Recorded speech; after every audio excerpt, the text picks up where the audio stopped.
জান ছাড়ো না, আজ দেরি হয়ে গেছে। না, আজ তোমাকে ছাড়ছি না। আজ অনেক আদর করব। ইস, আমার শরম করে না বুঝি। ওরে আমার লজ্জাবতী। ইস জান, তোমাকে লজ্জা পেলে না অনেক কিউট লাগে। যা দুষ্টু, এভাবে বললে আমার অনেক লজ্জা করে। এসো জান, তোমাকে একটা কিস করি। তোমারই তো সব, যা ইচ্ছা করো। পারমিশন পেয়ে গেছি। এই কেড়ে, তার মানে আমি এতক্ষণ ঘুমিয়েছিলাম।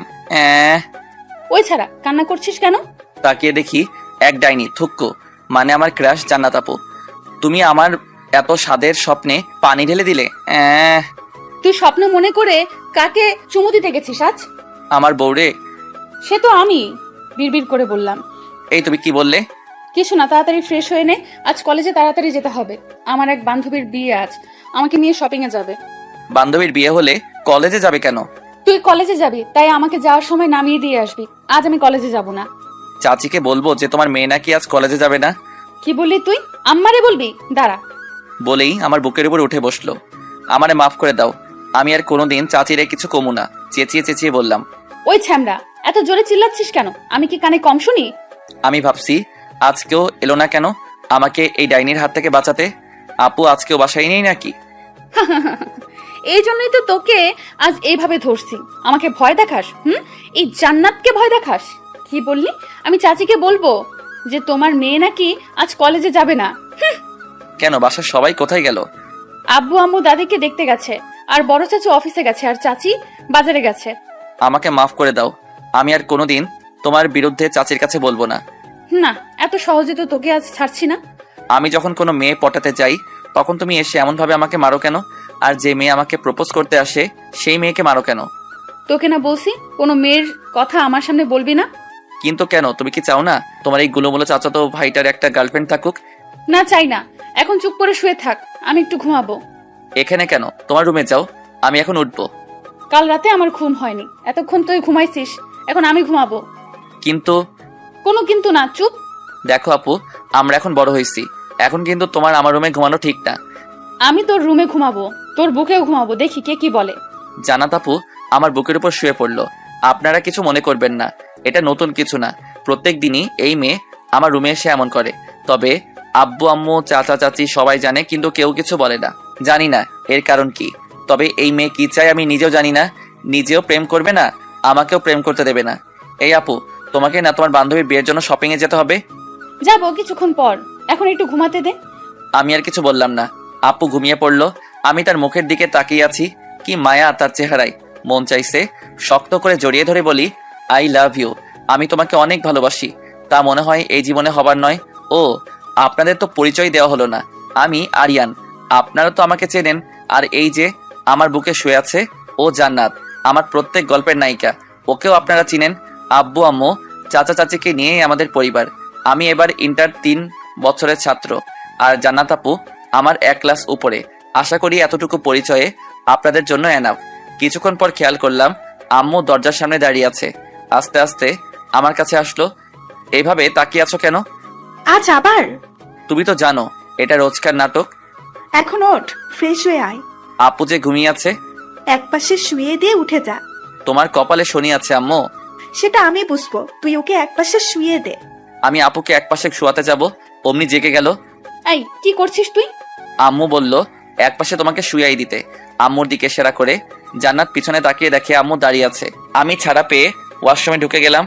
শাশুড়ি, তোরা তো আজ খাইছি। এই, একদম পাগলামি করবি না। জান্নাত গিয়ে আম্মুকে কোলে তুলে নিল।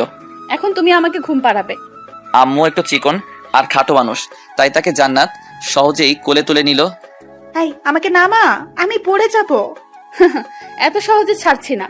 তুমি আমার স্বামীর বুক থেকে আমারে তুলছো, এত সহজে ছাড়ি? তাহলে কি করবি?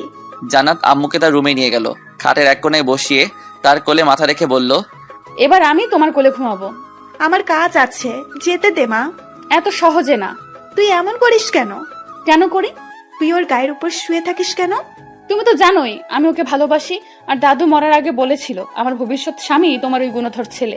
তা ঠিক আছে, তোর ভবিষ্যৎ স্বামী আমার ছেলে, কিন্তু কিন্তু কি?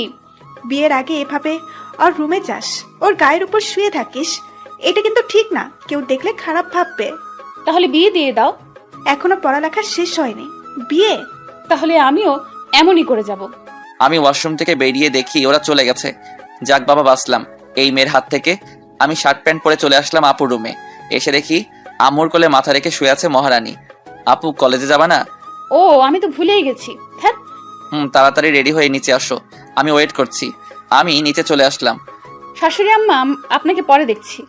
আবার পরে? এতক্ষণ যে বসিয়ে রাখলি, এটা কি কম ছিল? কম ছিল। তোমার শাস্তি আছে। আবার শাস্তি? শাস্তি। তোমাকে আমার জন্য আমার প্রিয় খাবার বানাতে হবে। সেটা তো প্রায় বানিয়ে দিই। প্রায় বানালেও আজকে একটু স্পেশাল চাই। ওকে ওকে বানাবো, এখন তাড়াতাড়ি কলেজে যা। আজ তো আমি কলেজে যাব না। তাহলে কই যাবি? আমার এক বান্ধবীর বিয়ে, তার সাথে শপিং এ যাব। প্লিজ শাশুড়ি আম্মু, আপনি একটু আম্মুকে ম্যানেজ করেন। ওকে আমি ম্যানেজ করব। তুমি ম্যানেজ করলে কি হবে? তোমার ছেলে তো গন্ডগোল লাগিয়ে দেয়। লাগবে না, তুই তাড়াতাড়ি রেডি হ, তোর জন্য বসে আছে। আর আজ নাস্তা বানাইনি, বাইরে থেকে খেয়ে নিস তোরা, আমি গেলাম। ওকে আমার সোনা শাশুড়ি আম্মা। আম্মু একটা মুচকি হাসি দিয়ে চলে আসলো। আম্মু, কি হয়েছে, চেঁচাচ্ছিস কেন? বলছি আপু রেডি হয়েছে, অনেক লেট হয়ে যাচ্ছে। আসছে। আর এই নে টাকা, বাহির থেকে খেয়ে নিস, আজ বাসায় নাস্তা বানাইনি। ও, কেন বাসায় নাস্তা বানাওনি কেন? বানাইনি কারণ তোর চাচা চাচির সকাল ভোরে চলে গেল তোর চাচির বাড়ি, আর তোর আব্বু না খেয়ে চলে গেল অফিসে, আর আমি বাজারে গিয়েছিলাম, তাই রেস্টুরেন্ট থেকে খেয়ে আসছি। ওই তুই যাবি? আমার লেট হচ্ছে। সিঁড়ি বেয়ে নামতে নামতে বলল, চলো। আমি বাইকটা বের করে গেটের বাইরে দাঁড়ালাম। আপু এসে পিছনে বসে পড়লো। এই আপু, তুমি কি করছো? কি করলাম? এভাবে জড়িয়ে ধরলে কেন? তো কি হয়েছে? আমি যদি পড়ে যাই এই জন্য ধরলাম। আমি আর কিছু বললাম না, কারণ বলেও কোনো লাভ নেই। এই মেয়ে কোনোদিনও শুনবে না। ওকে একটা শপিং মলে নামিয়ে দিলাম। এখন কই যাবি? কই যাবো আর, কলেজে যাব। যাবি যা, কিন্তু কোনো মেয়ের দিকে তাকাবি না, আর কোনো মেয়ে কিছু দিলেও নিবি না। ওকে। আমি বাইক নিয়ে কলেজে চলে আসলাম। কিছু দূর দেখি আমার হারামি বন্ধুগুলো বসে আছে। আমি বাইকটা পার্ক করে ওদের দিকে যাচ্ছিলাম। ঠাস, ভয় পাবেন না, কেউ চড় দেয়নি। আমি কিছু একটার সাথে ধাক্কা খেলাম। আশেপাশে তাকিয়ে দেখি একটা মেয়ে পড়ে আছে আমার সামনে। মেয়েটি তড়িঘড়ি করে উঠে আমার দিকে হাত বাড়িয়ে দিল। এখনো কি তাকিয়ে থাকবেন? নিন আমার হাতটা ধরুন। মেয়েটার কথায় আমার ঘোর কাটলো। মেয়েটা দেখতে অপরূপ সুন্দরী। আমি মেয়েটির হাত না ধরে উঠলাম, কারণ একটাই, সেটা তো আপনারা জানেন না। জানলে আবার বলি। জান্নাত আপু, এবার বুঝছেন? আমি যদি এখন এই মেয়ের হাত ধরি, তাহলে এই কথা তার কাছে পৌঁছাতে বেশি সময় লাগবে না। এই দেখে চলতে পারেন না? সরি, আসলে আমি আপনাকে দেখতে পাইনি। It's okay, but next time একটু সাবধানে চলবেন। ওকে। আপনি কি এই কলেজে নতুন? আজই জয়েন হলাম। কোন ইয়ার? দ্বিতীয় বর্ষে। ও, তাহলে তো আপনি আমার ক্লাসমেট। ও, আপনিও দ্বিতীয় বর্ষের ছাত্র? হুম। আমি তানিয়া। আমার দিকে হাত বাড়িয়ে দিল। আমিও হাত মেলালাম। আরিয়ান। Okay bye. আমরা কি ফ্রেন্ড হতে পারি? মেয়ে অ্যালাউড না। মানে আমার আরো ফ্রেন্ড আছে। কোথায়? ওই যে, আসুন আপনার সাথে পরিচয় করিয়ে দেই। তানিয়াকে নিয়ে আমার বন্ধুদের কাছে আসলাম। গায়েস, ইনি মিস তানিয়া, এই কলেজে নতুন আমাদের ইয়ারের। হ্যালো।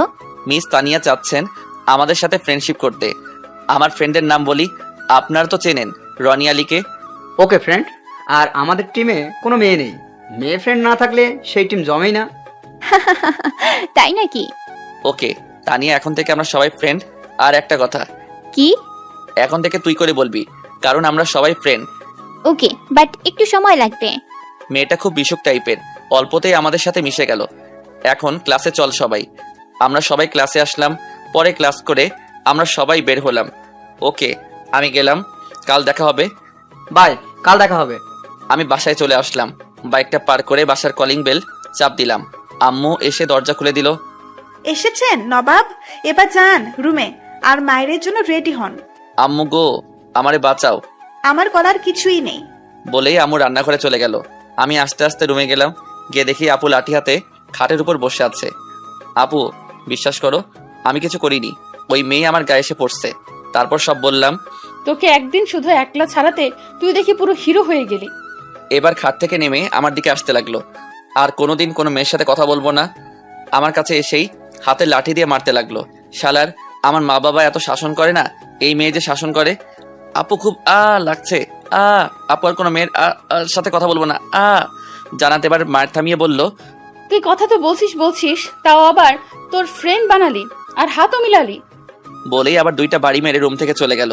আমি জানি এই মেয়ে এখন কান্না করবে। আমি এটাই বুঝি না, আমাকে মারার কি দরকার, আবার কান্না করারই বা কি দরকার। মায়েরগুলো একটু জোরেই লাগলো, অনেক ব্যথা করছে। ওয়াশরুমে গিয়ে ফ্রেশ হয়ে খাটে এসে বসলাম। দেখি কিছু প্যাকেট পড়ে আছে খাটের উপর। প্যাকেটগুলো খুলে দেখি একটা শার্ট, একটা প্যান্ট আর একটা পাঞ্জাবি। আমি বুঝলাম এগুলো জান্নাত আপুই কিনছে। মেয়েটা হয়তো কান্না করছে, তাই আস্তে আস্তে খুঁড়িয়ে আপুর রুমে গেলাম। দেখি বালিশের ভিতর মুখ গুজে শুয়ে আছে। আমি পাশে গিয়ে বসলাম। আপু। জান্নাত আপু আমার দিকে তাকিয়ে আবার মুখ গুজে দিল বালিশে। আমি স্পষ্ট দেখতে পেলাম তার চোখে জল। আপু সরি, আর কোনোদিনও কথা বলবো না। তুই এখানে এসেছিস কেন? যা এখান থেকে। বালিশে মুখ গুজে কথাগুলো বলল। আমি বুঝতে পারছি এখন যদি জড়িয়ে না ধরি তাহলে তার রাগ কমবে না। তার রাগ কমানোর এই একটাই ফর্মুলা আমার জানা। আমি তাকে পিছন থেকে জড়িয়ে ধরলাম। সরি, আর কোনোদিন হবে না। তোমার পারমিশন ছাড়া আর কোনো মেয়ের সাথে কথা বলবো না। তুই আমাকে জড়িয়ে ধরলি কেন? ছাড় আমাকে। সরি বললাম তো, আর হবে না। জান্নাত আপু এবার আমার দিকে ফিরে জড়িয়ে ধরে বলল, এবারের জন্য মাফ করলাম, পরে যদি আবার দেখি তাহলে তোর খবর আছে। আমি তার চোখের পানি মুছে দিয়ে বললাম, আর কোনোদিন তোমাকে না বলে কোনো মেয়ের সাথে কথা না। মনে থাকবে তো? হুম। মারগুলো কি জোরে লাগছে? হুম। কই দেখি। না থাক, দেখা লাগবে না। রাগ করছিস? না। আমি জানি তুই আমার উপর রাগ করছিস। বললাম তো আমি রাগ করিনি। ওকে। আচ্ছা তুমি এমন কেন? কেমন? আমাকে কোনো মেয়ের সাথে মিশতে দাও না কেন? কেন, মেয়েদের সাথে মিশতে তোর ভালো লাগে? না, ঠিক তা না। তাহলে? ফ্রেন্ড হিসেবে ও থাকে, তাই না? আমি থাকতে তোর আবার মেয়ে ফ্রেন্ড দরকার? আমি বুঝেছি, একে বলে কোনো লাভ নেই। তার থেকে ভালো তানিয়াকে বলবো, যাতে আমার থেকে দূরে দূরে থাকে। আর জান্নাত আপু যখন আমার সাথে থাকবে তখন যেন কথাই না বলে। কি রে, কই হারালি? না, কই যাব, তুমি তো জড়িয়ে ধরে আছো। আমি বলছি, কি ভাবছিস? কি ভাববো? কিছু না। ওই মেয়েটার কথা ভাবছিস, তাই না? না। আমি জানি তুই এই মেয়েটার কথা ভাবছিস। আরে বললাম তো আমি কিছু ভাবছি না। ও বাবারে বাবা, এই মেয়ের জন্য মনে মনেও বলা যাবে না। আপু শার্ট প্যান্ট গুলো কি তুমি কিনছো? কেন, পছন্দ হয়নি? পছন্দ হয়েছে মানে? আমার তো খুব পছন্দ হয়েছে। সত্যি? আমার খুব পছন্দ হয়েছে। ভালো, এখন সর, আমাকে উঠতে দে। আচ্ছা তুমি এমন পাগলামি করো কেন আমার সাথে?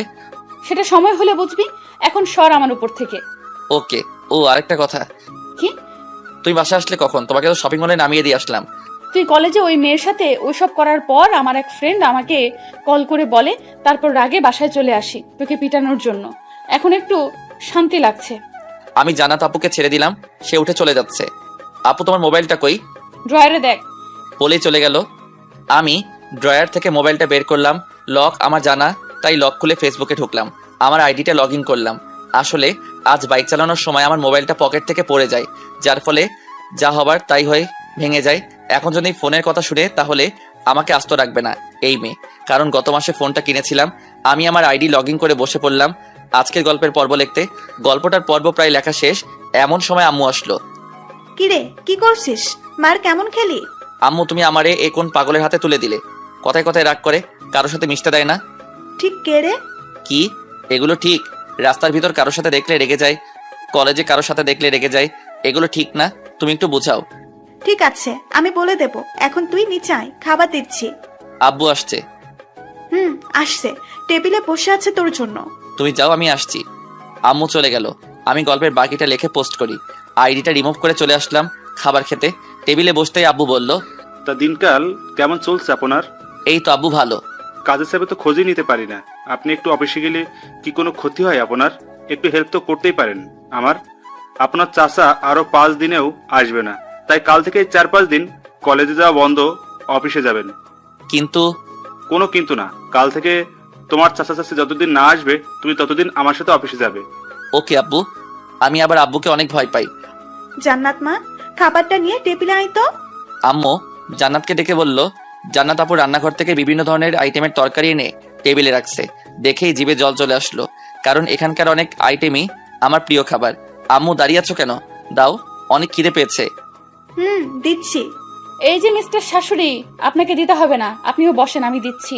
এই তোমরা কি কানে কানে বলছো? খাবার দাও না আম্মু। আম্মু টেবিলে বসতে বসতে বলল, খাবার আজ জান্নাত মা দিবে। যাই দাও না কেন, দাও তো, খিদে পেয়েছে। জান্নাত আপু খাবার দিতে লাগলো। আমি খাচ্ছি আর বলছি, বাহ আম্মু, আজ খাবারটা অনেক ভালো হয়েছে। হবেই তো, আজ নতুন রাঁধুনির হাত যে লাগছে। মানে? আজ জান্নাত মামনি এই ডিশটা তৈরি করছে। তাই? আপু সেই হয়েছে, আর একটু দাও তো। সত্যি ভালো হয়েছে না মিথ্যা বলছিস? আরে না, মিথ্যা বলবে কেন, আমিও খাচ্ছি। না, সত্যি ভালো হয়েছে। আর মামিটা এত ভালো রান্না করতে জানে। আমি যদি আগে জানতাম তাহলে আমি তো আগেই বলতাম আমার জন্য প্রতিদিন একটা আইটেম হলেও যেন রান্না করে। সত্যি ভালো হয়েছে? অনেক। তুইও বস, আমাদের সাথে একসাথে খেয়ে নে। না, তোমরা আগে খাও, তারপর আমি খাবো। না, এখনই খাবে? বসো, আম্মু খাবার দাও তো। আমি খাবো, তোরা খেয়ে নে আগে। তোমাকে বসতে বলছি। আব্বু আম্মুর মুখের দিকে তাকিয়ে আবার আমার দিকে তাকালো। ও যখন বলেছে বসো না মা, একসাথে খাই। বললাম তো আমি পরে খাবো। আমি ওকে টেনে বসিয়ে দিলাম আর আম্মু প্লেটে খাবার দিল। নাও খাও। আমি আমার খাবার খেতে মন দিলাম। খেয়ে রুমে চলে আসলাম। এ কদিন কলেজে যাব না, তাই আপু ফোন দিয়ে ফ্রেন্ডদের কল করে বলে দিলাম। তুই আমার ফোন দিয়ে কথা বলছিস কেন? তোর ফোন কই? এই রে ধরা খেয়ে গেলাম মনে মনে। কিরে বল। আসলে ফোনটা বাইক চালানোর সময় পড়ে গিয়ে ভেঙে গেছে। বড় চাচুকে বলবো? এই না না না, একদম না, আমাকে মেরেই ফেলবে। এত ভয়? হুম। তাহলে একটু সাবধানে বাইক চালাতে পারিস না? ড্রেসিং টেবিলে বসে কানের দুল খুলতে খুলতে বলল। আমি পিছন থেকে জড়িয়ে ধরে বললাম, আপু শুনো না। বল, শুনছি। দূর, তুমি তো কানের দুল খুলতেই ব্যস্ত। ওকে, এবার বল। আমাকে একটা ফোন কিনতে হেল্প করো না। চাচু টাকা দেবে না। আব্বু তো তোমার কথা শুনে একটু ম্যানেজ করো না। ওকে, আমি দেখছি, তবে শর্ত আছে। আমি সব শর্তে রাজি। আগে শর্তটা তো শোন। বলো। শর্তটা হলো আমাকে প্রতিদিন রাতে ঘুম পাড়িয়ে দিতে হবে। আমি পারবো না। তাহলে ফোনের কথা ভুলে যান। ওকে, আমি রাজি। গুড, তাহলে আজ থেকে কাজে লেগে পড়ো। মানে? মানে আমি এখন ঘুমাবো, তুই আমাকে এখন ঘুম পাড়িয়ে দিবি। ওকে, আমি জান্নাত আপুকে ঘুম পাড়িয়ে দিচ্ছি। আমি তাকে কি ঘুম পাড়াবো, সেই আমাকে ঘুম পাড়াচ্ছে। আমি তার কোলে ঘুমিয়ে পড়লাম। রাতে হয়েছে তাই আমাকে ঘুম পাড়িয়ে জান্নাত আপু আমার রুমে চলে গেল, কারণ আমি তার রুমে ঘুমাচ্ছি।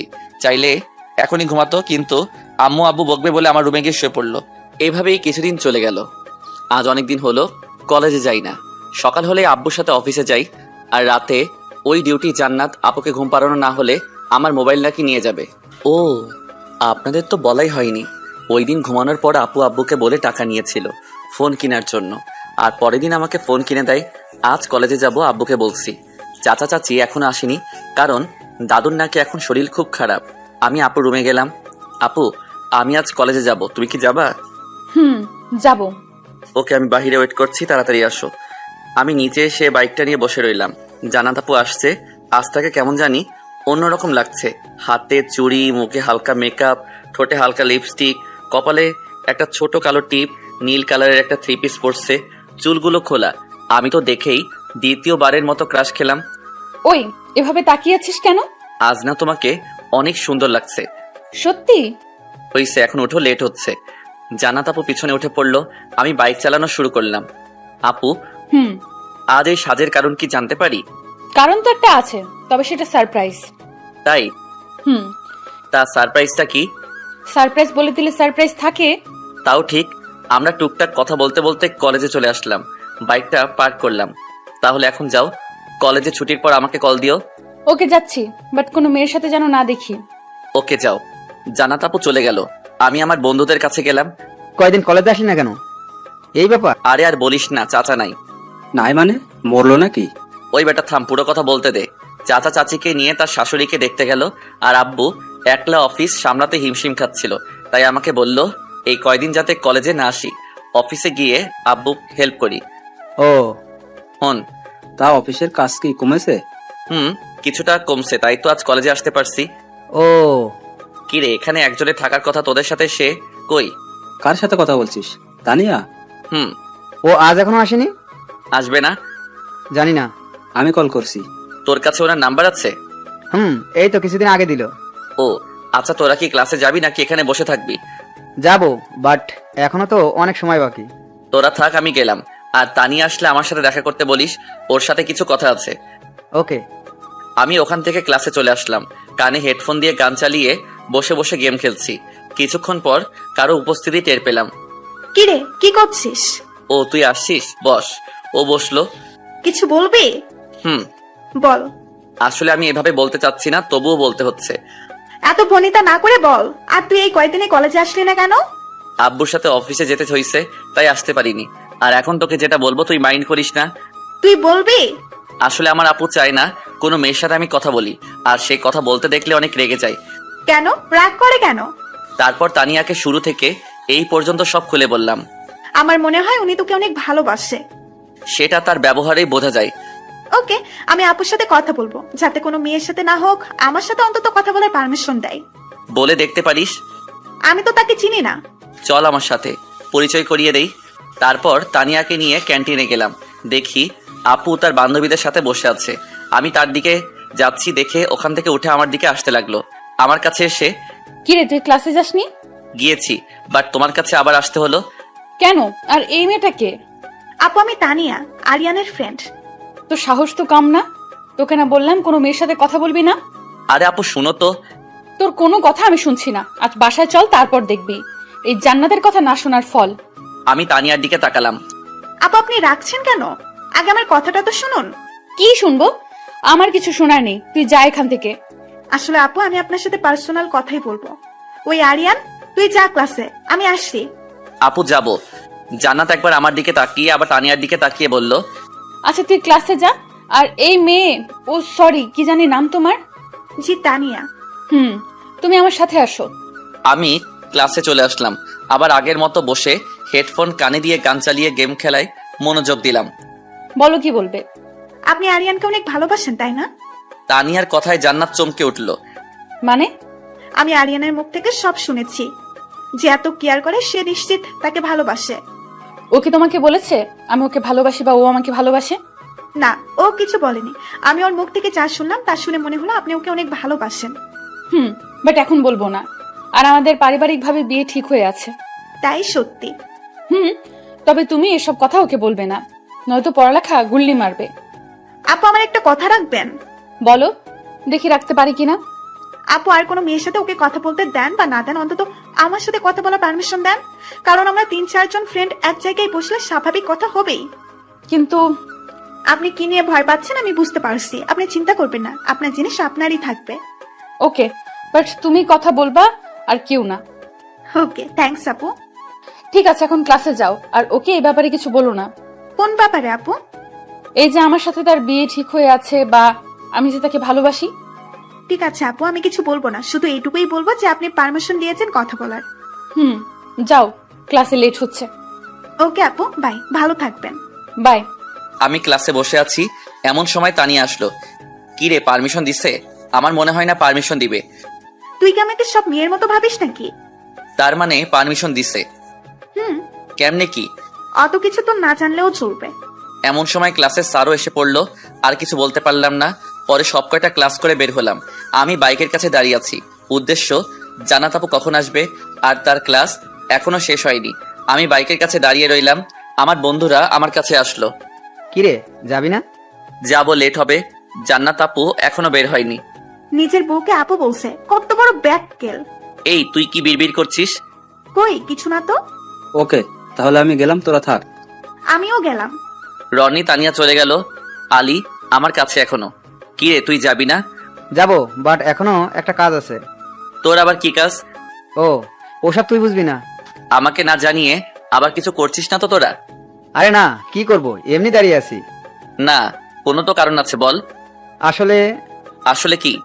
আমি একটা মেয়েকে পছন্দ করি, বাট মেয়েটা আমাকে দেখলেই ভয় পায়। কি? কবে? কখন? কোন মেয়ে? আস্তে। সরি, কোন মেয়ে? জুনিয়র। আমাদের জুনিয়র? মেয়েটার নাম কি? বৃষ্টি। ও, ওই যে আমার জান আসছে, তুই থাক, আমি গেলাম। আলী চলে গেল। আমি ভাবছি আজ লেট হচ্ছে কেন, আপুর কলও করতে পারবো না, কারণ যদি ক্লাসে থাকে তাহলে আমাকে পরে পেদাবে। আমি আস্তে আস্তে ক্যান্টিনের দিকে যেতে ধরলাম। ক্যান্টিনে গিয়ে তো আমি অবাক, কারণ জান্নাত আপু এখানে তার ফ্রেন্ডদের সাথে আড্ডা দিচ্ছে। আমার অনেক রাগ উঠে গেল। আমি এতক্ষণ ওখানে দিয়ে আসি তার জন্য, আর সেখানে বসে বসে তার ফ্রেন্ডদের সাথে আড্ডা দিচ্ছে। আমি তাদের কাছে গেলাম। আমাকে দেখে জান্নাত আপু দাঁড়িয়ে গেল। আমার চোখ মুখ লাল হয়ে আছে দেখে জান্নাত আপু বুঝে গেল আমি অনেক রেগে গেছি। আর কোনো কথা না বলে তার ব্যাগটা নিয়ে হাঁটা ধরলো। আমি তার পিছু পিছু আসলাম। সে সোজা বাইকের সামনে এসে দাঁড়ালো। আমি বাইকটা চালু করে বসে আছি, কিন্তু কোনো কথা বলছি না। জান্নাত আপু বাইকের পেছনে উঠে বসলো। আমি বাইক চালানো শুরু করলাম। সরি, আমি বুঝতে পারিনি কখন যে সময় চলে গেল ফ্রেন্ডদের সাথে আড্ডা দিতে দিতে। আমি চুপ করে আছি, কারণ অনেক রাগ হচ্ছিল।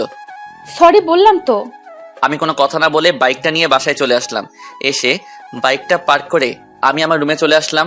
আসার সময় আম্মু ডাকছিল, কিন্তু আমি কোনো কথা না বলে রুমে চলে আসি। এসে শাওয়ার নিতে গেলাম ওয়াশরুমে।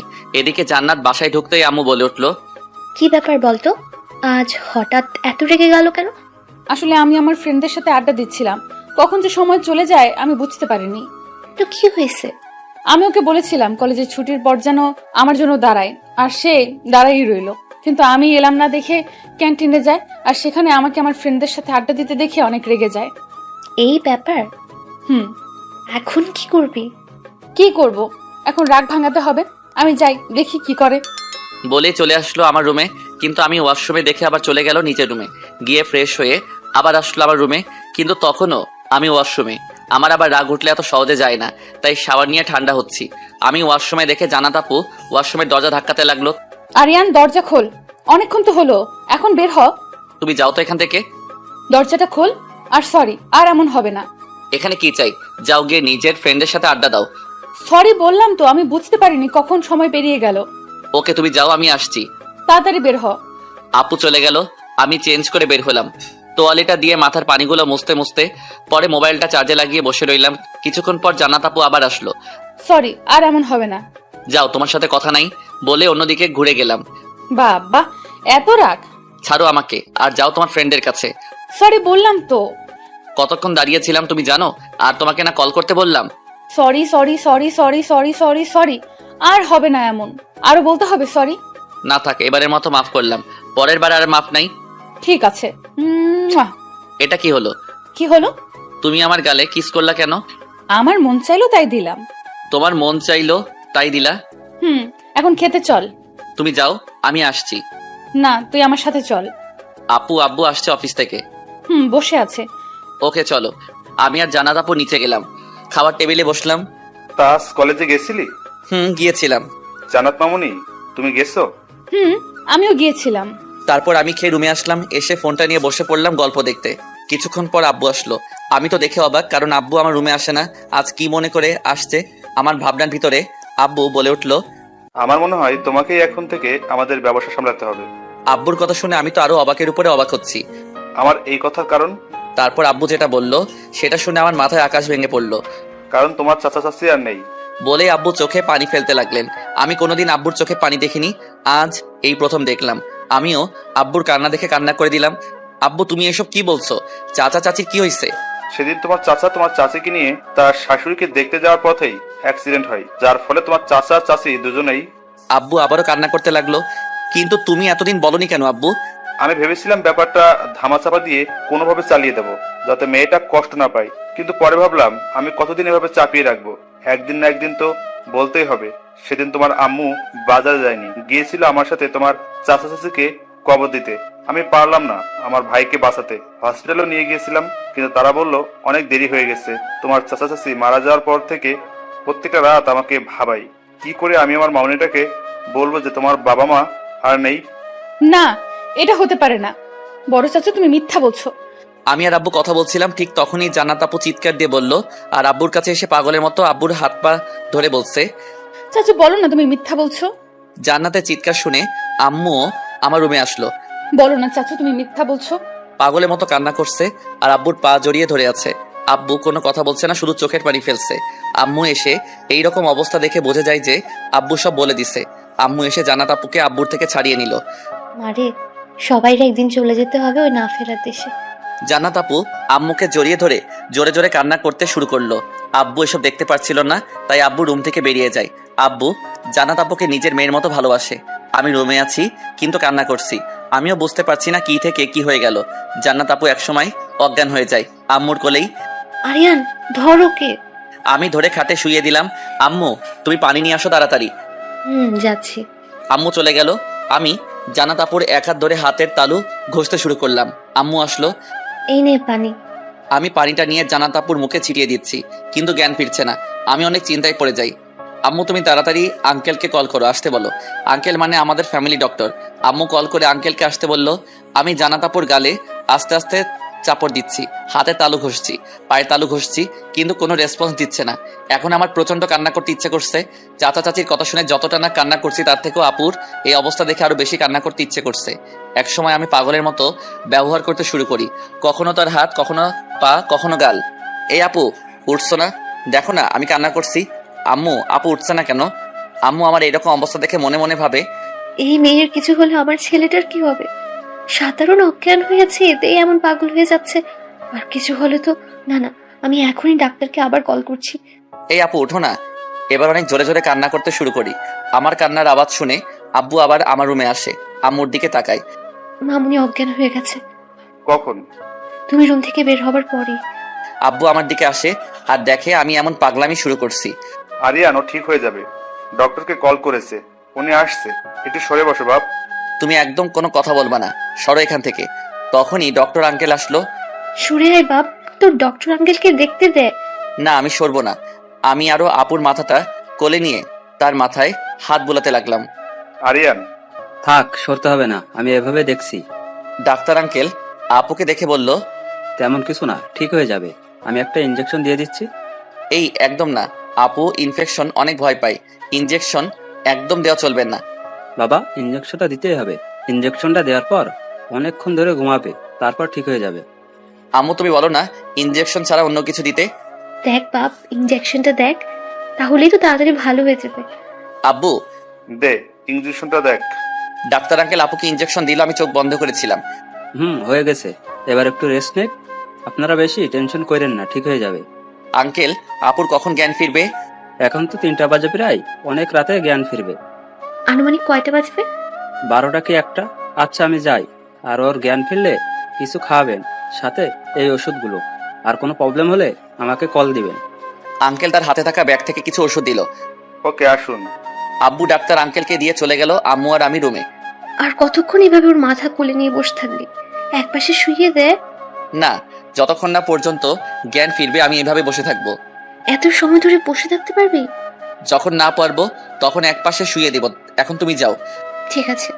আম্মু চলে গেল। আমি বসে বসে তার মাথায় হাত বুলাচ্ছি আর বলছি, এভাবে কেউ কান্না করে? দেখো এখন কি হলো। তোমার কিছু হলে আমার কি হবে? আসলে আমিও জানি যে তার সাথে আমার বিয়ে ঠিক হয়ে আছে, কিন্তু তার এই কেয়ারিং আমার ভালো লাগে, তাই আমি জেনেও না জানার মতো থাকি। আপনাদের মনে প্রশ্ন জাগতে পারে যে আমি কি করে জানলাম যে আমার সাথে তার বিয়ে ঠিক হয়ে আছে। তাহলে শুনুন, দাদু কি ওর একার ছিল নাকি আমারও? তো দাদু উনি আমাকে বলছে, তবে কেউ জানে না, শুধু দাদু জানতো যে আমি জানি জান্নাত আপুর সাথে আমার বিয়ে ঠিক হয়ে আছে। বিকেল গড়িয়ে সন্ধ্যা হলো আমার। এবার ওয়াশরুমে যেতে হবে, অনেক চাপ দিচ্ছে। কি চাপ দিচ্ছে বুঝে নিয়েন। আমি জান্নাত আপুকে একপাশে রেখে ওয়াশরুমে গেলাম। কাজ সেরে ফ্রেশ হয়ে বের হলাম, দেখি সে আমি যেভাবে রেখে গেছি সেভাবেই আছে। আমি রুম থেকে বেরিয়ে নিচে আসলাম। আম্মু রান্নাঘর থেকে বললেন, কিরে চিল্লাচ্ছিস কেন? আব্বু কই? বাসায় নিয়ে বাজারে গেছে। ও ঠিক আছে, 1 কাপ কফি দাও তো। বস, আমি বানিয়ে নিয়ে আসছি। আমি সোফায় বসলাম, টিভিটা অন করলাম, কিন্তু ভালো লাগছে না, তাই আম্মুকে বললাম, আম্মু থাক, কফি লাগবে না। এই তো বললি কফি খাবি। না, খাবো না, ভালো লাগছে না। আমি রুমে গেলাম, বলে চলে আসলাম রুমে। আমি গিয়ে তার পাশে এবার আদর্শোয়া হয়ে তার মাথায় হাত বুলাচ্ছি। কলিজাটা যে ফেটে যাচ্ছে আমার তোমার এই অবস্থা দেখে। তাড়াতাড়ি জেগে ওঠো না বলছি, আর তার মাথায় হাত বুলিয়ে দিচ্ছি। রাত প্রায় অনেক হলো, কারো খাওয়া দাওয়া নেই, বসে আছে সবাই আমার রুমে। সবাই বলতে আব্বু আম্মু আর আমি। আব্বু আম্মু তোমরা যাও, খেয়ে নাও, নয়তো শরীর খারাপ করবে। তুইও চল। না আম্মু, এখন খাবো না, ভালো লাগছে না। কখন যে জ্ঞান ফিরবে? আব্বু চিন্তা করো না, ঠিক হয়ে যাবে। আমারই ভুল, কেন যে বলতে গেলাম। আব্বু আবার চোখের পানি ফেলছে, সাথে আম্মুও। আমি তাদের বলছি, প্লিজ তোমরা কান্না করো না, যা হবার তা হয়ে গেছে। কি করবো, সান্ত্বনা তো দিতে হবে। আব্বুকে দেখছে অনেকটাই ভেঙে পড়ছে চাচুর মৃত্যুতে, তাই আমি নিজের মনকে শক্ত করলাম। কাউকে না কাউকে তো শক্ত থাকতে হবে, নয়তো এই পরিবার টিকানো সম্ভব না। আমি আব্বু আম্মুকে এক প্রকার সান্ত্বনা দিয়ে পাঠিয়ে দিলাম খাওয়ার জন্য। তারা চলে গেল। আবার আপুর পাশে শুয়ে পড়লাম, মাথায় হাত বুলাচ্ছি। আব্বু আম্মু খাবার খেয়ে আমাদের জন্য খাবার নিয়ে রুমে আসলো। খেয়ে নে। পরে খাবো, টেবিলে ঢেকে রাখো। খেয়ে নে, না হলে শরীর খারাপ হবে। হবে না, আর তোমরা যাও, ঘুমিয়ে পড়ো। কিন্তু কোনো কিন্তু না আম্মু, যাও। ঠিক আছে, আর কোনো প্রবলেম হলে আমাকে ডেকে দিস। যাও। আম্মু আব্বু চলে গেল। আমি শুয়ে শুয়ে তার মাথায় হাত বুলাচ্ছি। রাত প্রায় 2টা, এখনো জ্ঞান ফিরেনি। আমার এবার আরো চিন্তা হতে লাগলো। আমি তার পাশ থেকে উঠে ওয়াশরুমে গেলাম, মুখে পানি দিয়ে বের হলাম। বের হয়ে দেখি তার জ্ঞান ফিরছে। সে তার হাঁটুর ভাঁজে মুখ গুজে কান্না করছে। আমি পাশে গিয়ে বসলাম, হয়তো একটু ভয় পেয়েছে। আমি পাশে বসাতে পরে আমাকে দেখে জড়িয়ে ধরে আবার জোরে জোরে কান্না করতে লাগলো। আমি বললাম, আপু প্লিজ কান্না করো না, সব ঠিক হয়ে যাবে, আমরা আছি তো। আমার আব্বু আম্মু কি করে পারলো তারা এভাবে আমাকে একা রেখে চলে যেতে? আপু, মৃত্যুর উপর কারো হাত থাকে না, কার কখন মৃত্যু হবে কেউ জানে না। জান্নাত কান্নার আওয়াজ শুনে আব্বু আম্মু রুমে আসলো। আমার রুমের পাশের রুমটাই আব্বু আম্মুর। রুমের দরজা খোলাই ছিল। তাদের দেখে মনে হয় তারা ঘুমায়নি। আমি খাটের আদর্শ হয়ে শুয়ে আছি, আর জান্নাত আপু আমার বুকে চোখের জলে ভাসিয়ে দিচ্ছে। আম্মু আমাদের পাশে বসে জান্নাতের মাথায় হাত বুলাতে বুলাতে বলল, আর কান্না করিস না, তোর কান্না যে আমরা সহ্য করতে পারছি না। আম্মুর চোখেও জল। আব্বু রুম থেকে চলে গেল। প্লিজ কান্না থামাও। কিরে পাগলি, এই মাটারে কি তোর চোখে পড়ে না? জান্নাত আমাকে ছেড়ে দিয়ে আম্মুকে ধরে কান্নায় ভেঙে পড়ল। এবার থাম, অনেক রাত হয়েছে, কিছু খেয়ে নে। না, আমি খাবো না। তুই কি তোর মার জায়গাটা আমাকে দিবি? জান্নাত আম্মুর কথা শুনে আরো জোরে কান্না করলো। বল না, একটা মা বসে আছে তোর মুখ থেকে মা ডাক শোনার জন্য। জান্নাত আপু একবার মাথা উপর নিচ করলো, যার মানে হ্যাঁ। না, আমি তোর মুখ থেকে শুনতে চাই।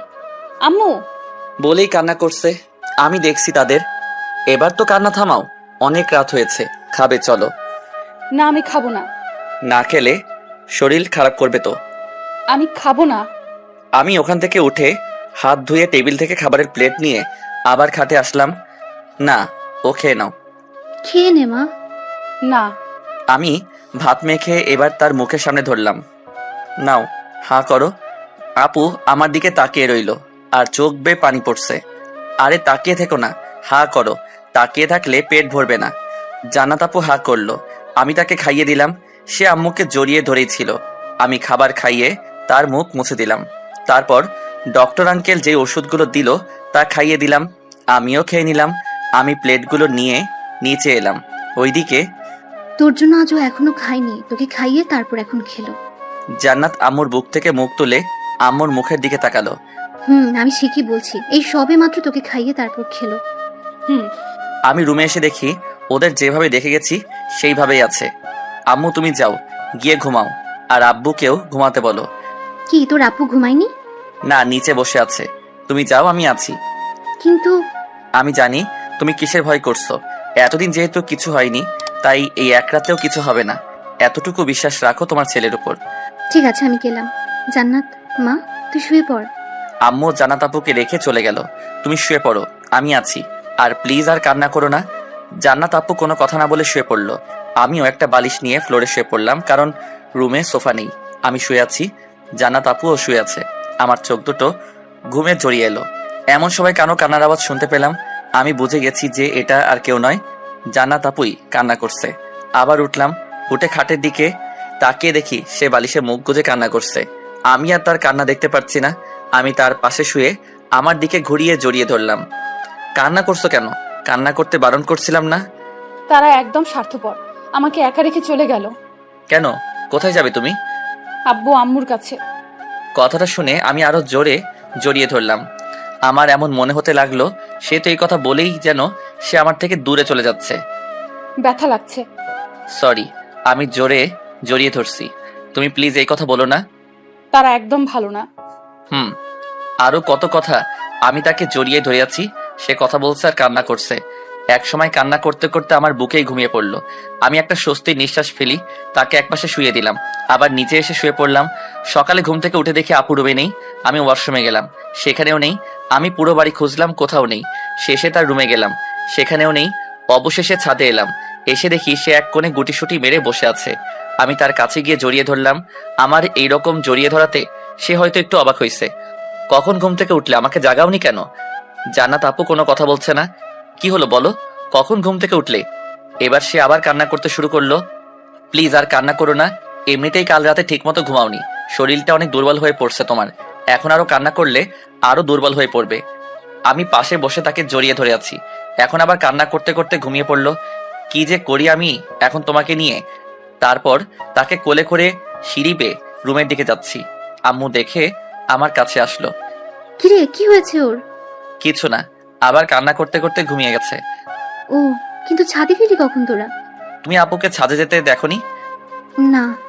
আচ্ছা ঠিক আছে, আমি যাই, রুমে শুইয়ে দেই। যা, আর ফ্রেশ হয়ে নিচে আয়, আমি নাস্তা দিচ্ছি।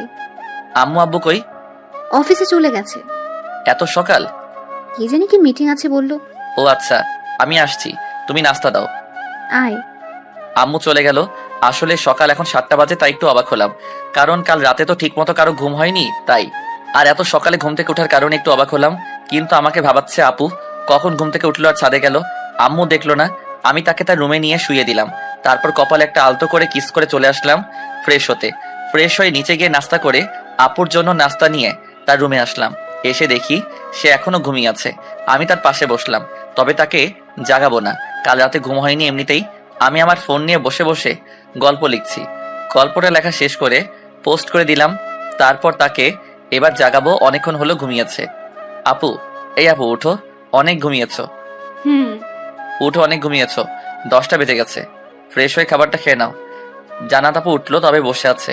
আমি তার 2 কাঁধে হাত রেখে বললাম, এইভাবে ভেঙে পড়লে হবে? সবাইকে একদিন যেতে হবে। জান্নাত আপু কোনো কথা বলছে না। উঠো, ফ্রেশ হও, খেতে হবে। দেখি বসে আছে।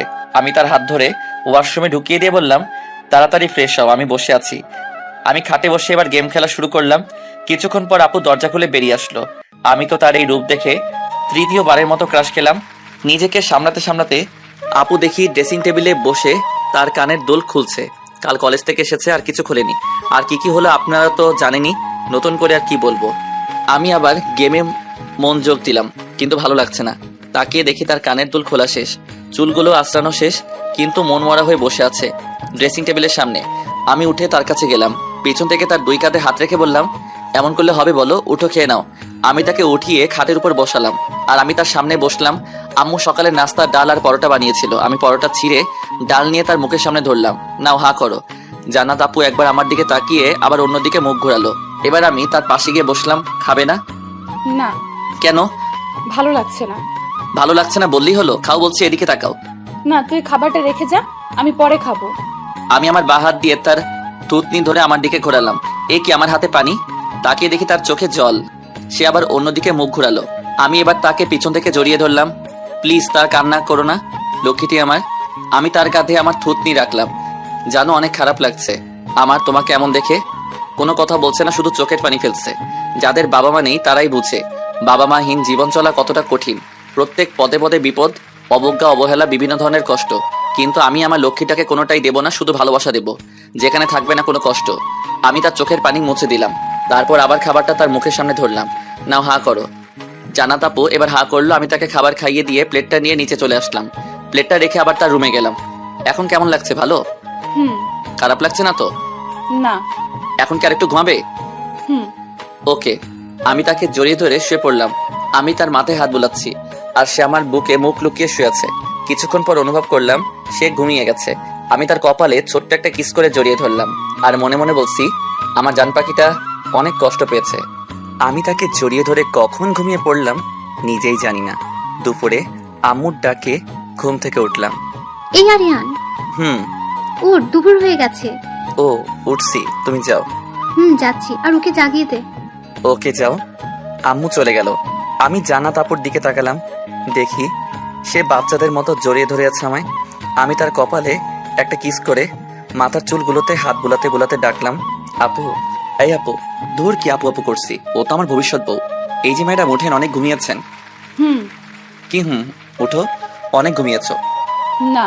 না, এখন আর না, এখন দুপুর হয়ে গেছে, উঠো, গোসল করতে হবে। হুম। আমি তাকে উঠিয়ে ওয়াশরুমে দিয়ে চলে গেলাম আমার রুমে। আমিও গোসল করে নিচে গেলাম দুপুরে খাবার জন্য। আম্মু আব্বু ফিরছে? না, এখনো ফেরেনি। ও, জান্নাত মামুনি কই? আসেনি? এখনো আসেনি নিচে? না। ওকে, আমি দেখছি। আমি আবার তার রুমে আসলাম। এসে দেখি এখনো সে ওয়াশরুমে। আমি দরজার সামনে গিয়ে দরজায় টোকা দিলাম। কি হলো, বের হচ্ছ না কেন? সে কখন দিয়ে গেলাম তোমায় ওয়াশরুমে, গোসল করছো? ওয়াশরুমের ভিতর থেকে বলল, হুম। তুমি এমন ভাবে করছো কেন? দেখি দরজা খোলো। না, তুই যা। বলছি দরজা খুলতে। জান্নাত আস্তে করে দরজা খুলে দিল। এখন থেকে আপু বাদ, শুধু জান্নাত, কারণ ও আমার বউ না, মানে লেখক কিন্তু সিঙ্গেল। আমি দরজা ধাক্কিয়ে ভিতরে গেলাম। কি করছো তুমি এখানে? আর এখনো গোসল করনি কেন? না মানে না মানে কি? সে কখন তোমাকে দিয়ে গেলাম ওয়াশরুমে, দেখো আমিও গোসল করে চলে আসছি, তবুও তোমার গোসল করা হয়নি। জান্নাত কেঁদে উঠল। আমি বুঝে গেছি ও তো চাচির কথা মনে পড়ছে। আমি ওকে জড়িয়ে ধরলাম। প্লিজ লক্ষ্মীটি, কান্না করো না, গোসল করে নাও, আম্মু বসে আছে খাবার নিয়ে। জান্নাত কান্না করেই যাচ্ছে। প্লিজ কান্না থামাও। এবার একটু কান্না থামালো। আমি তার কপালে একটা চুমু দিয়ে বললাম, আমি বাহিরে ওয়েট করছি, তাড়াতাড়ি গোসল করে বের হও।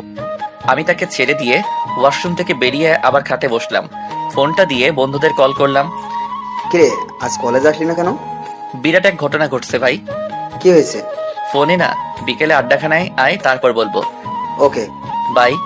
কলটা কেটে দিয়ে বসে রইলাম। কিছুক্ষণ পর জান্নাত বের হলো। আমি তার এই রূপের কথা কি বলবো, যত দেখি ততই ক্রাশ খাই। এই পর্যন্ত কতবার খেলাম নিজেও জানি না। সে ড্রেসিং টেবিলের সামনে বসে, কি বলবো, মেয়েরা ড্রেসিং টেবিলের সামনে বসে যা করে তাই করছে। তবে তার যে চুলগুলো ভেজা, সেদিকে তার কোনো খেয়ালই নেই। বুঝি না যে মেয়ে নিজেকে সবসময় আমার সামনে পারফেক্ট ভাবে গড়ে তুলতো, আজ সেই মেয়ে এমন হয়ে গেল। আমি উঠে তোয়ালেটা নিয়ে তার মাথার চুলগুলো মুছে দিতে লাগলাম। সে আয়নাতে আমার দিকে তাকিয়ে আছে। চুলগুলো যে ভেজা সেদিকে কোনো খেয়াল আছে? চুলগুলো মুছতেছি আর বলতেছি, হয়েছে, এবার উঠো। আম্মু খাবার নিয়ে বসে আছে। আমি তাকে ধরে নিচে নিয়ে গেলাম খাবার টেবিলে। বসো, আম্মু খাবার দাও। আম্মু খাবার দিল। আমি খাচ্ছি আর তার দিকে তাকাচ্ছি। দেখি সে ভাতগুলো নাড়ছে আর একটু একটু করে মুখে দিচ্ছে। কিরে মামুনি, খাচ্ছিস না কেন? ভালো লাগছে না। বলে উঠে চলে গেল। এটা কি হলো? দেখ বাবা, ওর এখন মন ভালো না, বুঝতেই পারছিস কত বড় একটা শখ খেলো। আমাদের দেখে রাখতে হবে মেয়েটাকে। আমি খেয়ে আবার খাবার নিয়ে তার রুমে গেলাম। গিয়ে দেখি শুয়ে আছে, বালিশে মুখ গুজে। আমি প্লেটটা টেবিলে রেখে তার কাছে গেলাম। চলো উঠো, খেয়ে নাও, আমি খাবার নিয়ে আসছি।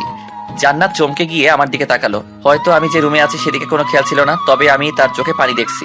সে আবার মুখ গুজে দিল বালিশে। আমি তাকে টান দিয়ে তুলে জড়িয়ে ধরলাম। কেন করছো এমন? যা হবার তা তো হয়েই গেছে, নিজেকে সামলাও প্লিজ। আমি আর তোমার চোখের পানি দেখতে পারছি না। বলেই আস্তে করে তার ঘাড়ে চুমু দিয়ে শক্ত করে জড়িয়ে ধরলাম। প্লিজ নিজেকে সামলাও। আমি জান্নাতকে ছেড়ে দিয়ে টেবিল থেকে খাবারের প্লেটটা এনে জান্নাতকে খাইয়ে দিতে লাগলাম। আর জান্নাত কান্না করছে আর খাচ্ছে। আমি তাকে খাইয়ে প্লেটটা নিয়ে নিচে এলাম। প্লেটটা রেখে আবার গেলাম তার রুমে। গিয়ে দেখি জান্নাত হাঁটুর বাজে মুখ গুজে কান্না করছে। আমি গিয়ে তাকে পিছন থেকে জড়িয়ে ধরে বললাম, অনেক কান্না করছো, আর কান্না করো না প্লিজ। আমি তার হাঁটু ভাঁজ থেকে মাথা তুলে চোখের পানি মুছে দিয়ে দুই কাতে হাত রেখে বললাম, চলো আজ বিকেলে তোমাকে ঘুরতে নিয়ে যাব, যাবে? না। অন্যদিকে মুখ ঘুরিয়ে আমি আবার তার মুখটা আমার দিকে ঘোরালাম। কেন যাবে না? ভালো লাগছে না? না। ওকে থাক, তাহলে যেতে হবে না। এখন কি করবে? কোনো কথা বলছে না, আবার চোখের পানি ফেলছে। আমি তাকে জড়িয়ে ধরলাম। প্লিজ লক্ষ্মীটি, আর কান্না করো না, অনেক দুর্বল হয়ে গেছে তুমি, শুয়ে পড়ে। আমি তাকে শুয়ে দিলাম। জান্নাতকে ঘুম পাড়িয়ে আমি নিচে এলাম। আম্মু, আমি বাহিরে গেলাম, তুমিও রুমে যাও। কখন ফিরবি? একটু লেট হবে। যাই করিস তাড়াতাড়ি ফেরার চেষ্টা করিস। ঠিক আছে। আব্বু অফিস থেকে ফিরছে? না। আচ্ছা, আমি ফোন করে দেখছি। আম্মু চলে গেল উপরে জান্নাতের রুমে, আর আমি বেরিয়ে গেলাম বাইক নিয়ে। ও, আব্বুকে ফোন করেছি, এর ফাঁকে আব্বু বলছে বাসায় আসছে।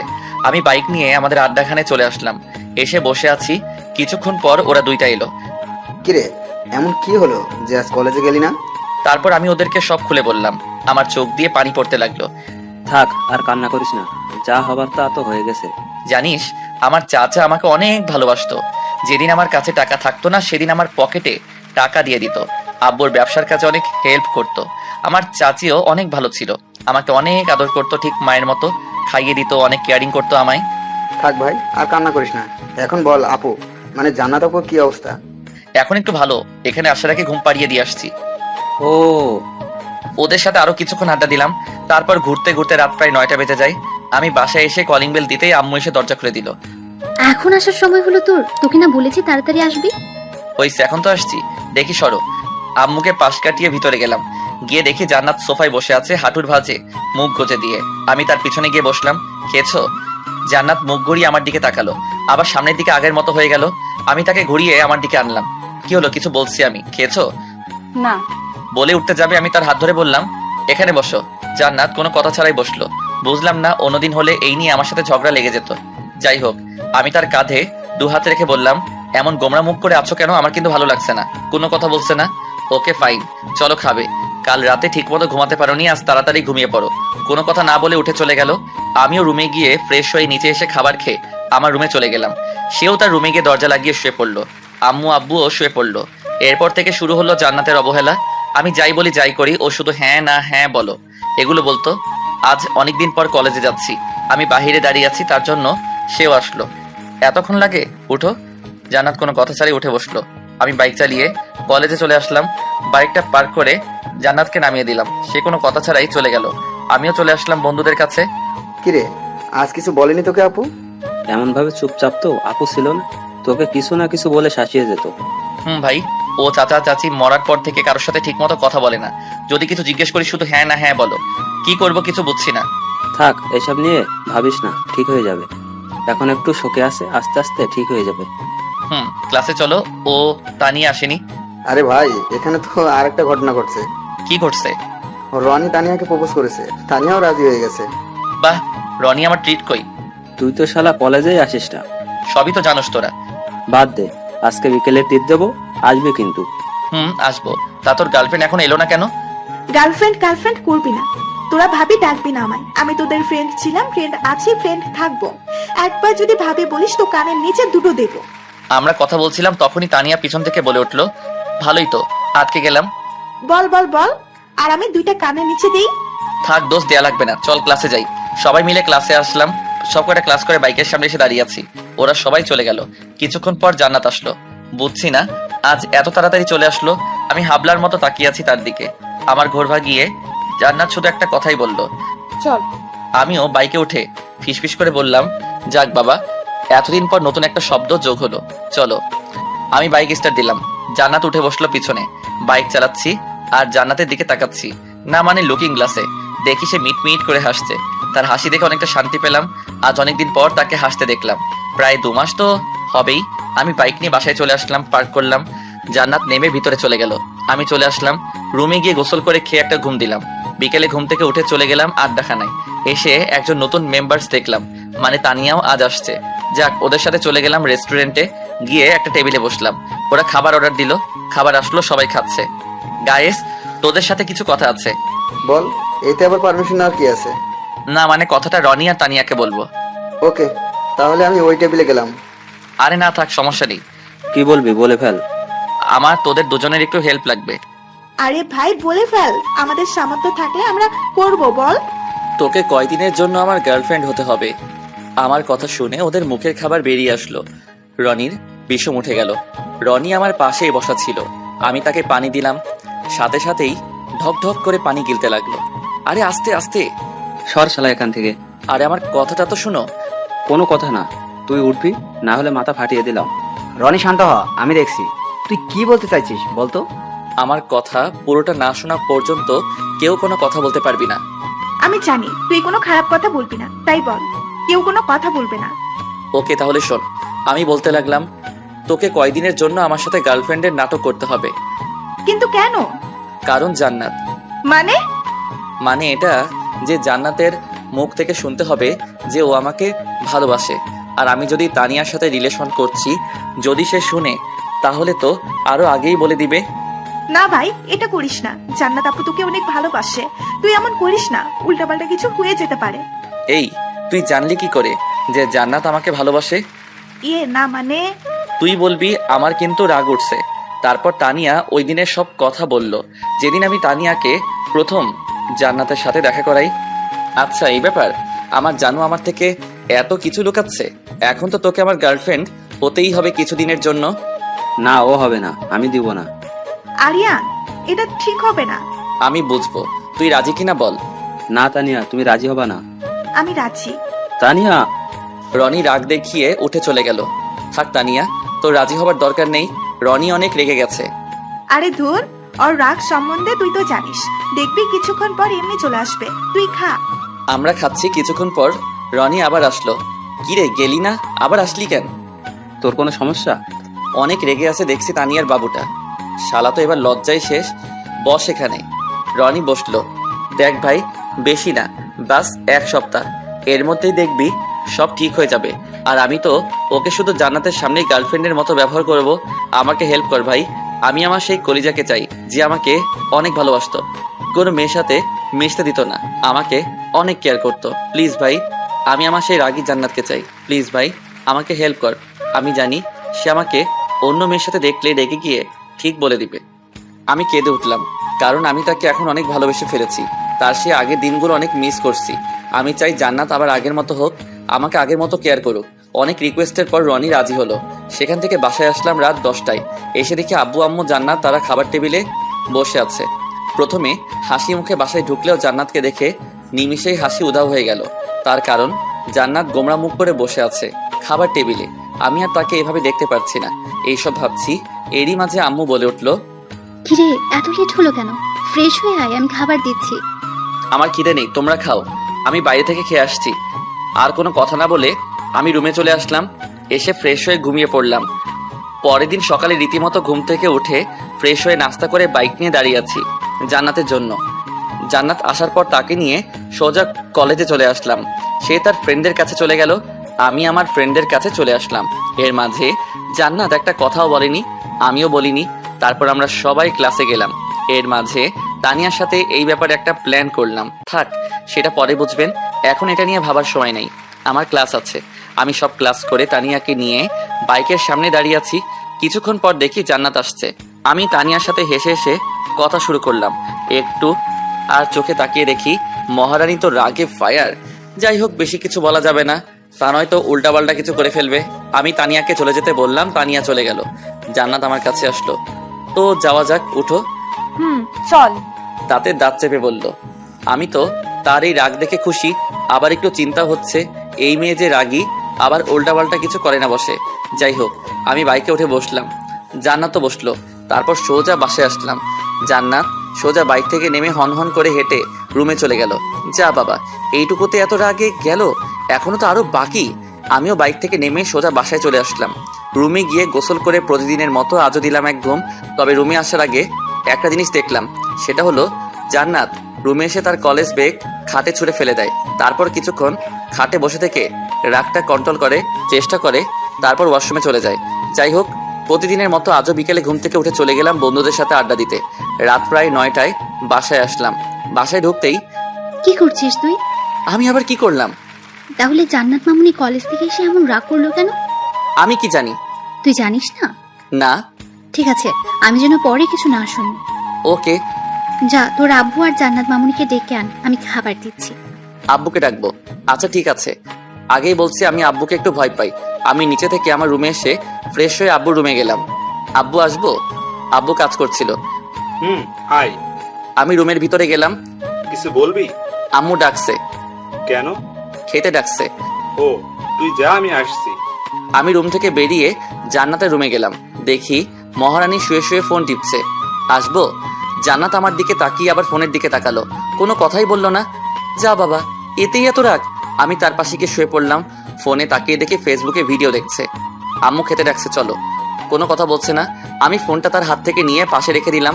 সে আবার ফোনটা নিতে যাবে, অমনি জড়িয়ে ধরলাম। রাগ করছো আমার উপর? জান্নাত আমার দিকে তাকালো। কি হলো বলো? না। তাহলে খেতে চলো। ছাড় আমায়। ওকে, বাট রাগ কমছে না? মানে যে কোনো কারণে রাগ করো না কেন? আমি তো জানি কি কারণে রাগ করছে, আপনারাও কিন্তু জানেন, আবার বলে দিয়েন না। ছাড় এখন। আমি জানি তাকে একমাত্র জড়িয়ে ধরলে তার সমস্ত রাগ উধাও। অবশ্যই এটা আগেও বলছি আপনাদের। আর তার রাগ ভাঙানোর একটাই কারণ, যাতে উল্টাপাল্টা কিছু না করে। দুজনে নিচে আসলাম। খাবার টেবিলে বসতে আব্বু বলল, কাল থেকে তোমার আর কলেজ যাওয়ার দরকার নেই। কেন আব্বু? আমি এক ধরনের শখ খেয়ে গেলাম। যদিও আব্বু আগেই বলছিল ব্যবসা সামলাতে হবে আমায়, তবুও আমি সব একা সামাল দিতে পারছি না। তাই বলে পড়ালেখা বাদ দিতে হবে? আমি তো পুরো বাদ দিতে বলিনি। তাহলে? পরীক্ষার সময় শুধু পরীক্ষা দিবে। আব্বু, আমি আর কোনো কথা শুনতে চাই না। আমি আম্মুর দিকে তাকালাম। ও তো এখন এগুলো সম্বন্ধে কিছুই জানে না। কে বললো জানে না? ও তো এর আগেও আমার সাথে ব্যবসা দেখেছে। আব্বু, আমি না হয় কিছুদিন পর থেকে যাই। কেন? কাল থেকে গেলে সমস্যা কি? না মানে? না মানে কি? তুমি এমন করছো কেন? ও তো যাবে না বলেনি, বলেছে কিছুদিন পর থেকে যাবে। ওকে ফাইন, তা কবে থেকে যাবে নবাব? সামনের সপ্তাহ থেকে। মনে থাকে যেন। এরপর সবাই খেয়ে যার যার রুমে চলে আসলাম। খাবার টেবিলে জান্নাত একটা কথাও বলেনি। আমি রুমে এসে দিলাম এক ঘুম। সকালে ঘুমিয়ে আছি, তখনই বুকের উপর ভারী ভারী লাগছিল। একটা চনা, একটা ঘ্রাণ নাকে ভেসে আসলো। আমার আর বুঝতে বাকি রইল না জিনিসটা কি। আজ প্রায় 3 কি 4 মাস পর আবার সেই চিরচেনা মানুষটা জড়িয়ে ধরলো। ঘুম ভাঙলো আমার, তাকিয়ে দেখি জান্নাত শুয়ে আছে। ঠিকই বলছি, 3-4 মাস পর সেই চিরচেনা মানুষটা আগের মতো হতে শুরু করলো। আমিও জড়িয়ে ধরলাম। জান্নাত একটু নড়ে চড়ে উঠলো। ভালো করে তাকিয়ে দেখি মহারানী ঘুমিয়ে আছে। আমি মনে মনে অনেকটা খুশি হলাম, তবে আমি তাকে আরো কাছে পেতে চাই, তাই এতটাই কাছে যে তাকে যেন আর রাতের আধারে লুকিয়ে লুকিয়ে কান্না করতে না হয়। প্রতিটা রাত মেয়েটা কান্না করে, কেউ না জানলেও আমি জানি। যাই হোক, জান্নাত ঘুমিয়ে আছে, আমিও জড়িয়ে ধরে আছি। কিছুক্ষণ পর জান্নাত আস্তে আস্তে চোখ খুলে বলল, উঠে গেছিস? যা ফ্রেশ হয়ে আয়। আমার থেকে ছেড়ে উঠতে যাবে অমনি আবার জড়িয়ে ধরলাম। কখন এসছো তুমি? কিছুক্ষণ আগে। ছাড়।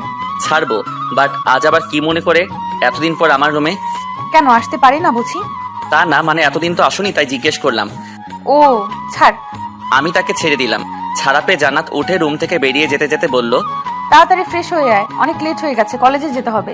আমি কিছুক্ষণ তার যাওয়ার পথের দিকে তাকিয়েছিলাম। ফোনে টাইম দেখে তারপর মুখে একটা হাসি দিয়ে মাথা ঝাঁকাতে ঝাঁকাতে টাওয়েল নিয়ে ওয়াশরুমে ঢুকে গেলাম।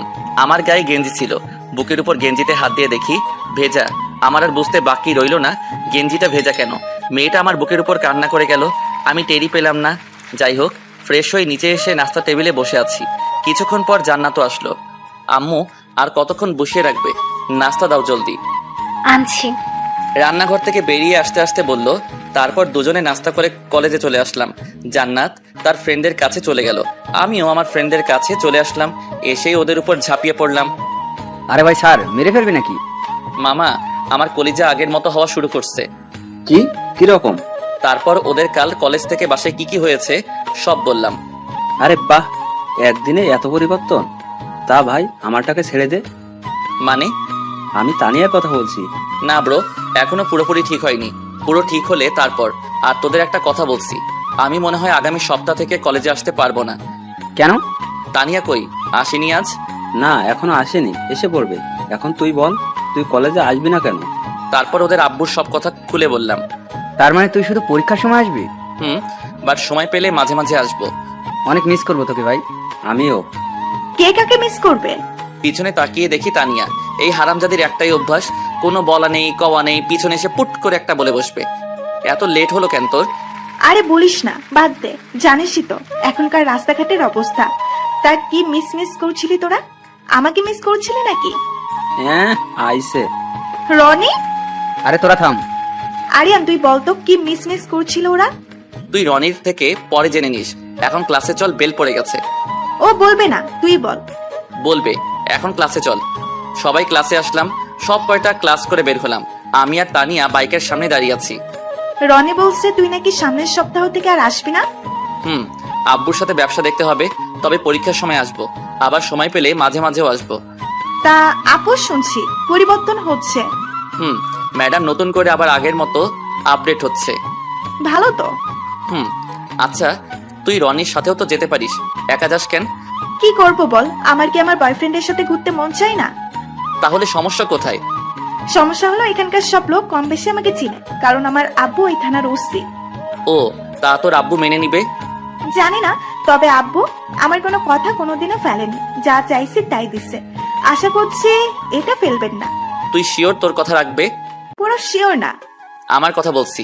হঠাৎ আমার চোখ একদিকে গেল, দেখি জান্নাত দুহাত বুকের উপর ভাঁজ করে আমাদের থেকে কিছু দূর দাঁড়িয়ে আছে। তানিয়া ম্যাডাম এসে দাঁড়িয়ে আছে, এখন চলে যা। ম্যাম কেন এখানে এসে দাঁড়িয়ে থাকবে? আমি ওই ম্যামের কথা বলছি না। তাহলে? পিছনে তাকিয়ে দেখ। তানিয়া পিছনে তাকিয়ে জান্নাতকে দেখে আর 1 সেকেন্ডের জন্য দাঁড়িয়ে না থেকে চলে গেল। আমিও বাইকে উঠে বসলাম। তাকিয়ে দেখি মহারানী ওখানেই দাঁড়িয়ে আছে। কি আর করার, বাইক নিয়ে তার কাছে গেলাম। উঠো। কোনো কথা না বলে উঠে বসলো। সেম আগের দিনের মতো আজও হলো। বাসার সামনে বাইক দাঁড় করাতেই জান্নাত বাইক থেকে নেমে সোজা রুমে চলে গেল। আমিও বাইক পার্ক করে বাসায় ঢুকলাম। আশেপাশে তাকিয়ে সোজা রুমে চলে আসলাম ফ্রেশ হয়ে। খেতে যাব এমন সময় মাথায় আসলো জান্নাতকে একবার দেখে আসি। যেই ভাবা সেই কাজ, তার রুমের সামনে গিয়ে দেখি দরজা খোলা। ভিতরে তাকিয়ে দেখি শুয়ে আছে। আমি আর কিছু না বলে নিচে খেতে আসলাম। তারপর আম্মু খাবার দিল, আমি খেয়ে রুমে এসে দিলাম ঘুম। রীতিমতো আজও বিকেলে ঘুম থেকে উঠে আড্ডাখানায় গেলাম। আমাদের কলেজে দেখা না হলেও এখানে তো দেখা হবে। আরে বেটা, কাজের চাপে সময়ই পাবো না। দেখি, এর আগেও দেখলি না এমন হলো। তাহলে তোর সাথে আর আড্ডা দেওয়া হবে না। হবে না বলছি না, সময় পেলে অবশ্যই আসবো। এইভাবে আমরা অনেক সময় ধরে আড্ডা দিলাম। তারপর ঘুরতে ফিরতে রাত হয়ে যায়। বাসায় এসে কলিং বেল চাপতেই আম্মু দরজা খুলে দিল। আম্মু, আব্বু আসছে। হুম। আমি আর কোনো কথা না বলে রুমে আসলাম। ফ্রেশ হয়ে নিচে গিয়ে সোফায় বসলাম। টিভি অন করে মুভি দেখছি। এরই মাঝে জান্নাতের কথা ভুলেই গেছি। হঠাৎ মনে পড়তেই আম্মুর কাছে গেলাম। আম্মু রান্না করেছিল। আম্মু। কি রে, তুই এখানে কি মনে করে? এমনি। আচ্ছা, জান্নাত কি দুপুরে খেয়েছে? না, খাইনি। আমি অনেকবার বলেছি, তাও বলে খাবে না। জান্নাত মামুনি নাকি খিদে নেই, সে নাকি বন্ধুদের সাথে খেয়ে এসেছে। কি? আমি তো জানি ও কলেজ ছুটির পর সোজা আমার কাছে আসছে। বন্ধুদের সাথে খেলো কখন? বুঝছি। আচ্ছা আম্মু, তুমি থাকো, আমি নিয়ে আসছি। আমি সোজা জান্নাতের রুমে গেলাম। গিয়ে দেখি জান্নাত ঘুমাচ্ছে। আমি তার পাশে শুয়ে কপালে একটা চুমু দিলাম। আর মাথায় হাত বোলাতে বোলাতে মনে মনে বলছি, কেন এত কষ্ট করছো? সিনিয়র ম্যাম বলে দিলেই তো পারো আমাকে ভালোবাসো। আর কাউকে না বিয়ে করলে আমাকেই করবে। বললে কি এমন হবে? তুমি যে আমার সিনিয়র, তাই তো তোমার মুখ থেকে শুনতে চাই। সিনিয়র বউ, আর বেশি দেরি না করে বলে দাও। নিজেও কষ্ট পেও না, আমাকেও কষ্ট দিও না, প্লিজ সিনিয়র বউ। মনে মনে কথাগুলো বলে আনমনে জান্নাতকে জড়িয়ে ধরলাম। কিন্তু মহারানীর কোনো হুঁশ নেই, ঘুমের অতল গভীরে ভাসছে উনি। তারপর আস্তে করে তার গলায় একটা কিস করলাম। তারপর তার গায়ের সেই মিষ্টি ঘ্রাণটা নিতে লাগলাম। দূর, ভালো লাগছে না। কেউ না খেয়ে কি করে ঘুমাতে পারে? তাই তাকে ছেড়ে দিয়ে ডাকতে লাগলাম, এই যে ম্যাডাম, উঠেন, অনেক ঘুমিয়েছেন। তার কানের কাছে গিয়ে আস্তে করে বললাম, কিন্তু তাও কাজ হলো না। এতপর তার হাত ধরে আস্তে টান দিলাম। অমনি ধরফর করে উঠে বসলো। আমি এক দৃষ্টিতে তাকিয়ে আছি। এতক্ষণ এত কিছু করলাম, জাগলো না, আর এখন হাত ধরে টান মারতে জেগে গেল। জান্নাত আমার দিকে তাকিয়ে বলল, তুই এখানে কখন আসলি? কিছুক্ষণ আগে। এবার তার দু কাঁধে হাত রাখলাম। জান্নাত চোখ বুজে আবার চোখ খুললো। আমি বললাম, দুপুরে খেলে না কেন? এমনি, ভালো লাগছিল না। বন্ধুদের সাথে খেয়েছো কখন? জান্নাত আমার দিকে তাকিয়ে রইলো। আমি আবার বললাম, বন্ধুদের সাথে খেয়েছো কখন? এবার অন্যদিকে মুখ ঘুরিয়ে নিল। আমি আবার আমার দিকে ঘুরিয়ে বললাম, চলো খাবে।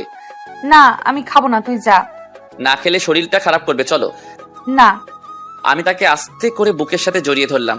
খাবে না কেন? এমনি। জোরালো কণ্ঠে মনে হয় এখনই কান্না করে দিবে। এমনি কেউ না খেয়ে থাকে? চলো খাবে। আমি জান্নাতকে ছেড়ে দিলাম।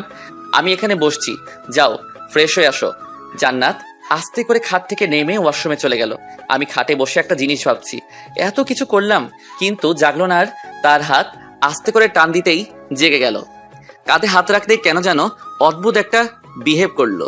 জান্নাত ওয়াশরুম থেকে বের হতে আমি তাকে নিয়ে নিচে গেলাম। তারপর সবাই খেয়ে যার যার রুমে চলে গেলাম। আমি রুমে এসে দিলাম ঘুম। সকালে ঘুম থেকে উঠে বসলাম। চারপাশে তাকিয়ে দেখছি জান্নাত রুমে এসেছে কিনা। না, আসেনি। ফোনে তাকিয়ে দেখি 5টা বেজে 45 মিনিট। আমি তো অবাক, আজ এত তাড়াতাড়ি ঘুম থেকে উঠে গেলাম। এভাবেই বসে আছি। কিছুক্ষণ পর দরজা ধাক্কা দিয়ে কেউ রুমে এলো। তাকিয়ে দেখি জান্নাত রুমে এসে ঝিমোচ্ছে।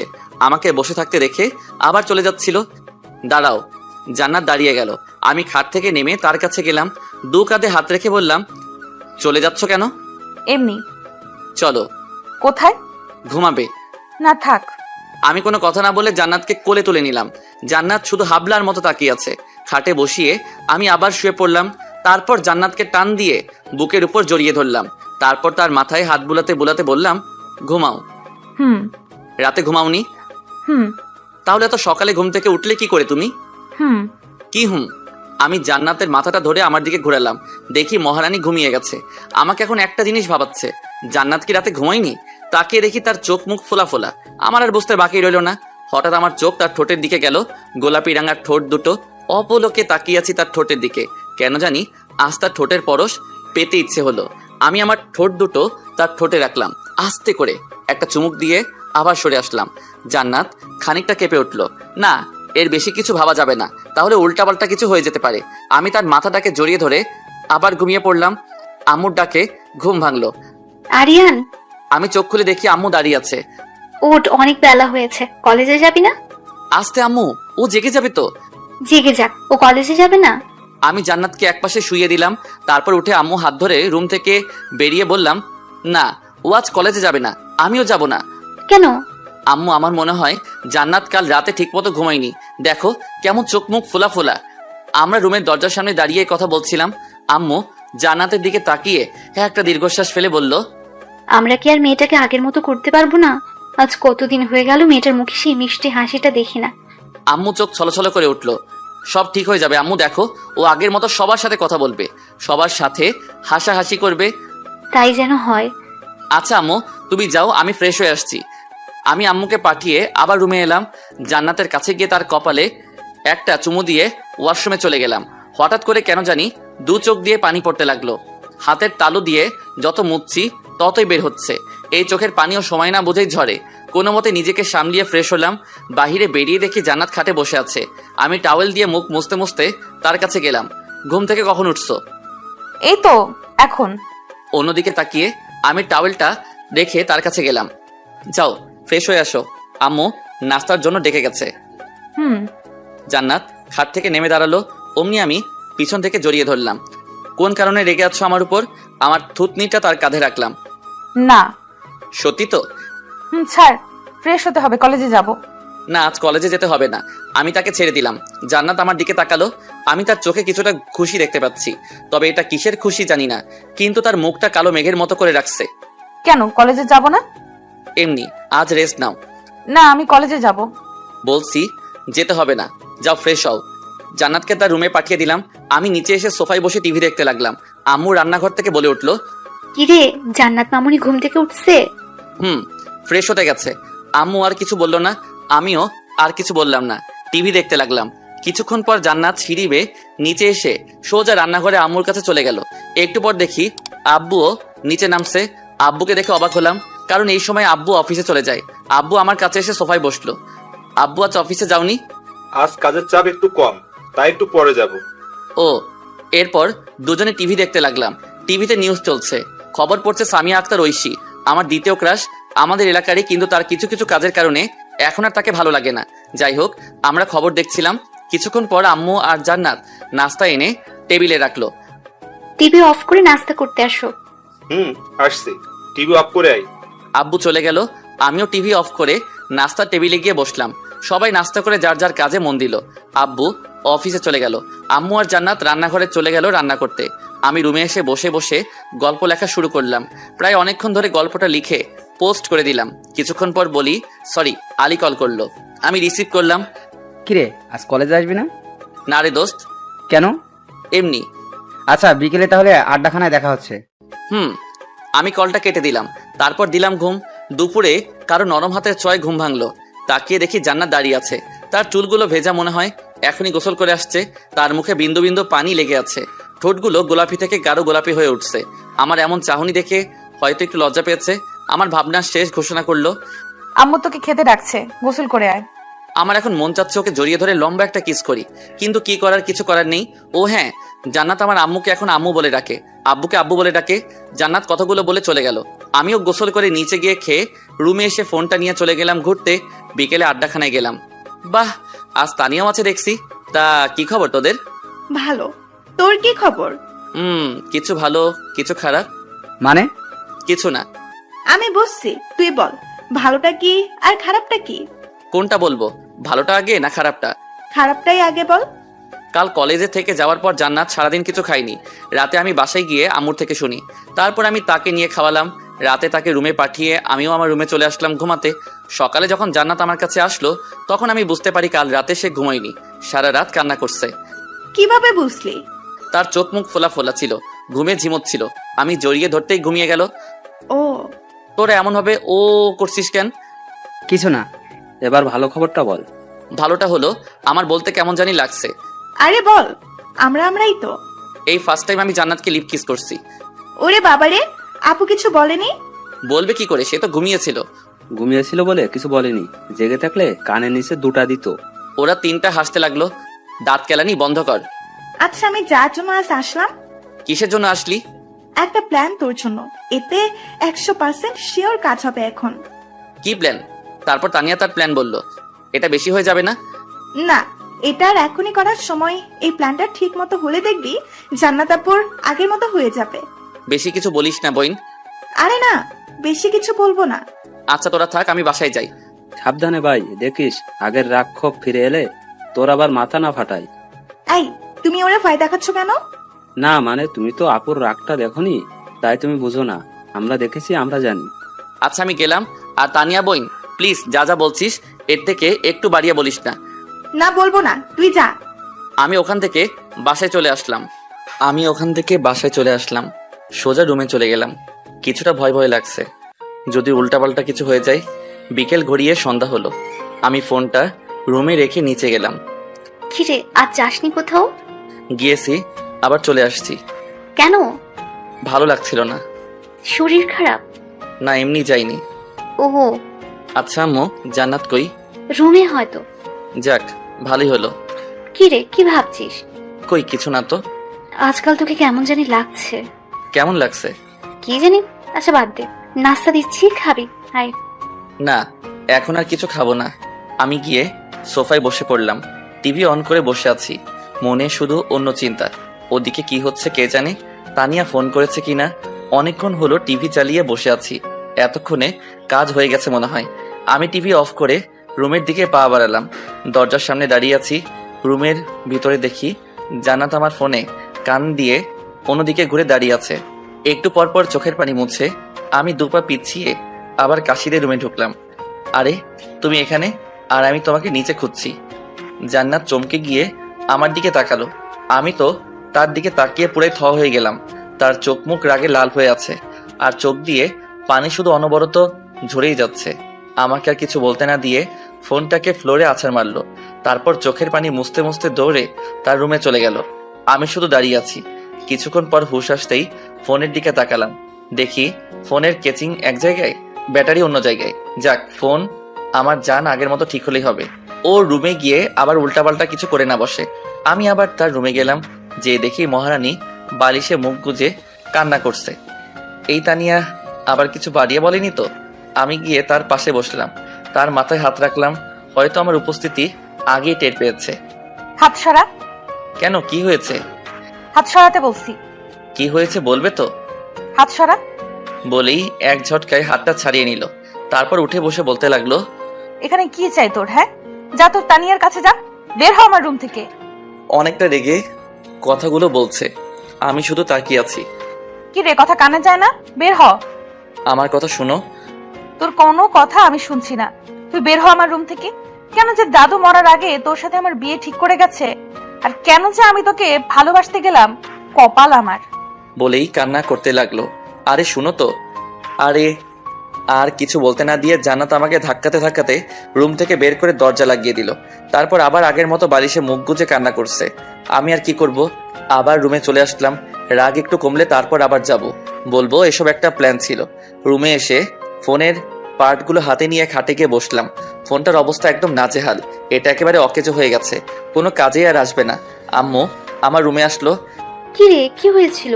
এমন চেঁচামেচি করেছে কে? আয় হায়, এখন আম্মুকে কি বলি? আসলে আম্মু, আমি নিচে থেকে আসার সময় পা পিছলে পড়ে যাই, তখন চেঁচিয়ে উঠি। তখন হয়তো তুমি শুনছো। কোথায় পড়লি? ব্যথা পেয়েছিস? এই, তোর হাতে মোবাইলের এই অবস্থা কেন? এই রে, সারছে কাম না পাইছি। ওই যে পরে গেছিলাম না, তখন হাত থেকে পড়ে এই অবস্থা হয়। তাই বলে এরকম অবস্থা? দেখে তো মনে হয় কেউ আছাড় মেরেছে। এই রে, আম্মু ধরে ফেললো নাকি? আরে না, কি আছাড় মারবে, পড়েই এই অবস্থা হয়েছে। আচ্ছা তুই থাক, আমি গেলাম, কাজ আছে। আম্মু চলে গেল। আমি বসে আছি ফোনের দিকে তাকিয়ে। এখন খুব জানতে ইচ্ছে করছে তানিয়া কি কি বললো জান্নাতকে। না, এখানে বসে কাজ নেই, জান্নাতের খেয়াল রাখতে হবে।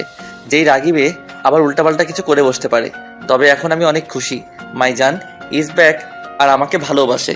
কিন্তু কি করে খেয়াল রাখবো? দরজা তো বন্ধ।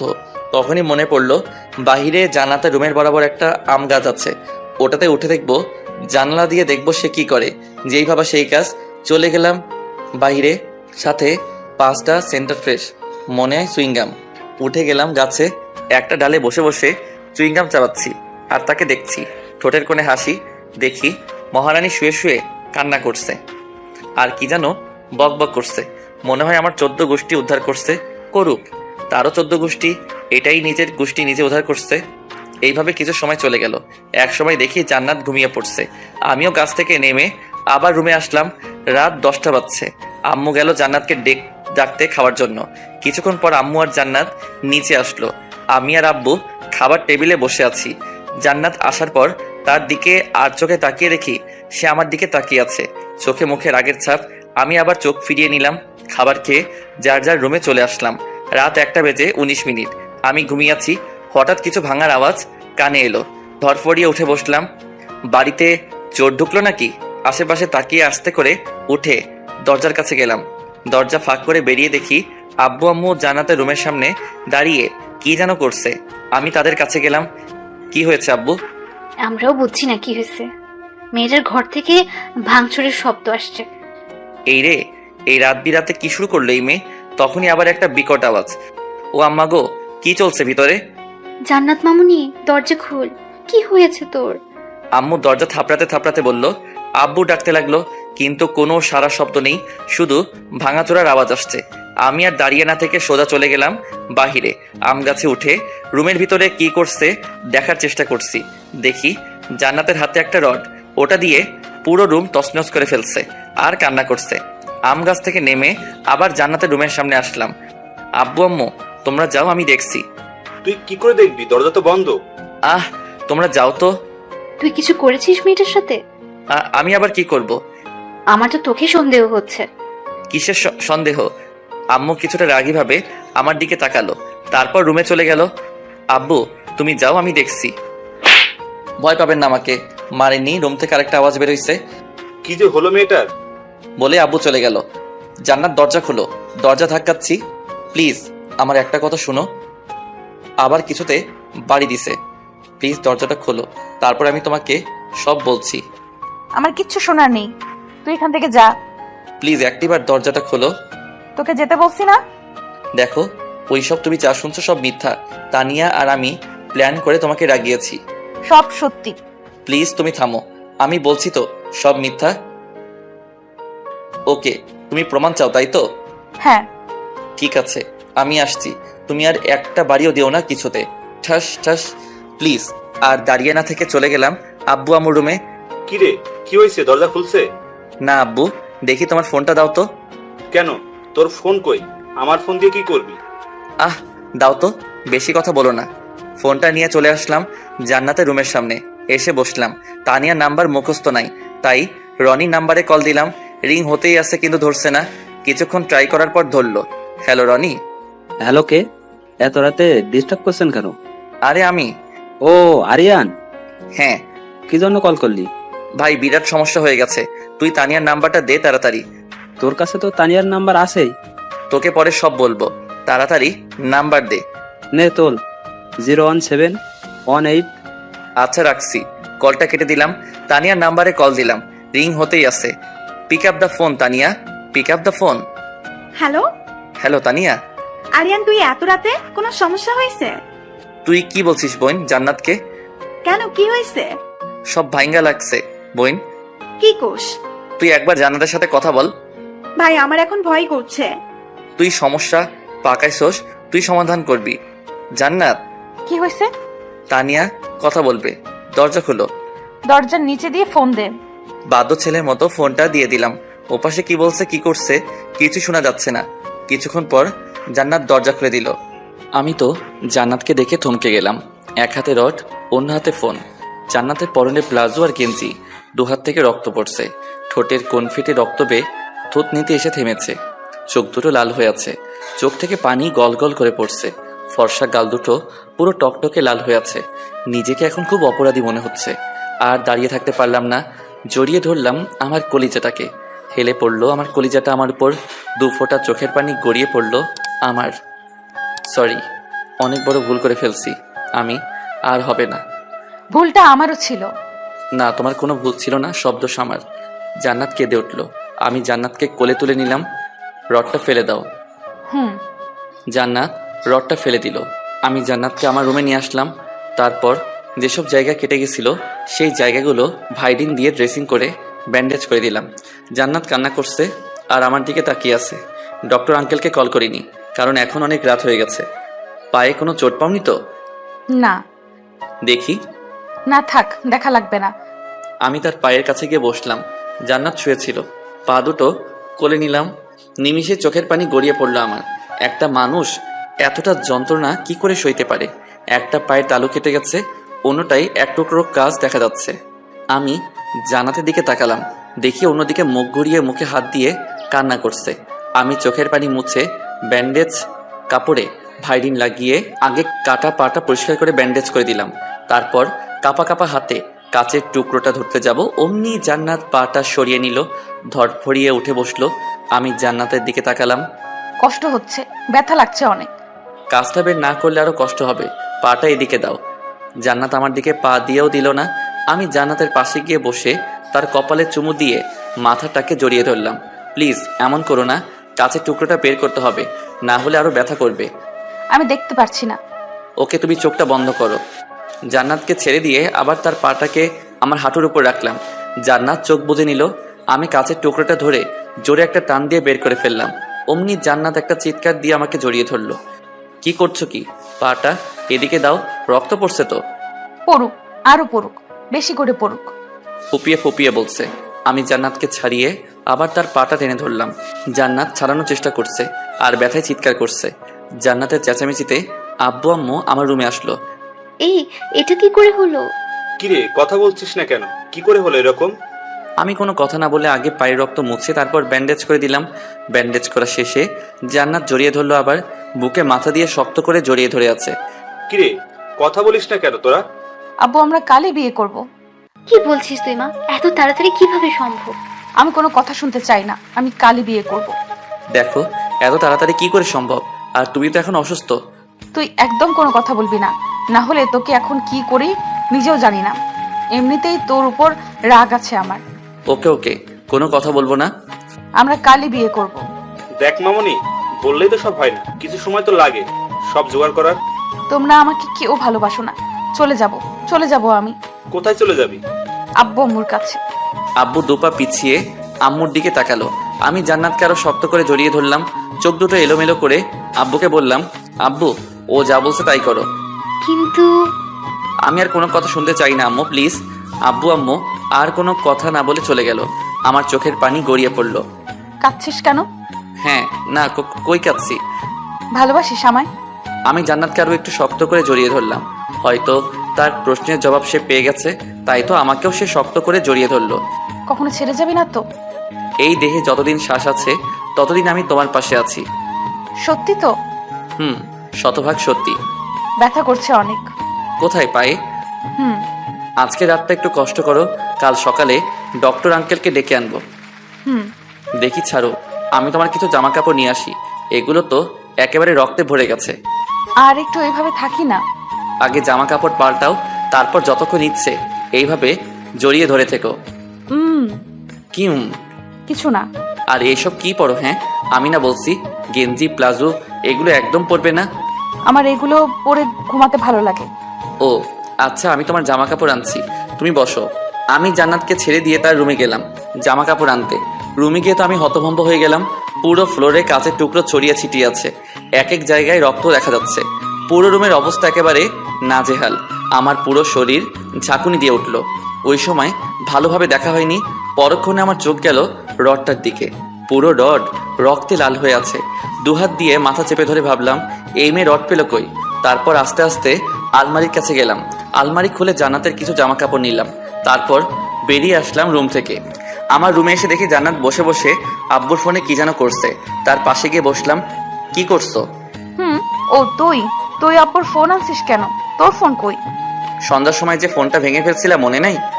ভেঙে ফেলেছিলাম বুঝি। নাও চেঞ্জ করো, আমি বাইরে যাই। জামা কাপড়গুলো দিয়ে আমি উঠে দাঁড়ালাম। কি করে চেঞ্জ করব? ওয়াশরুমে যেতে পারবো না তো, আর আমি তো এখন দাঁড়াতেও পারছি না। আমি কি বলছি ওয়াশরুমে যেতে? এখানে চেঞ্জ করো। আমি তো বলছি আমি বাইরে যাচ্ছি। ওয়াশরুমে যেতে হবে, রক্তগুলো ধুতে হবে। রক্ত? কোথায় রক্ত? আমি না রক্ত পরিষ্কার করে দিলাম। কই রক্ত দেখি?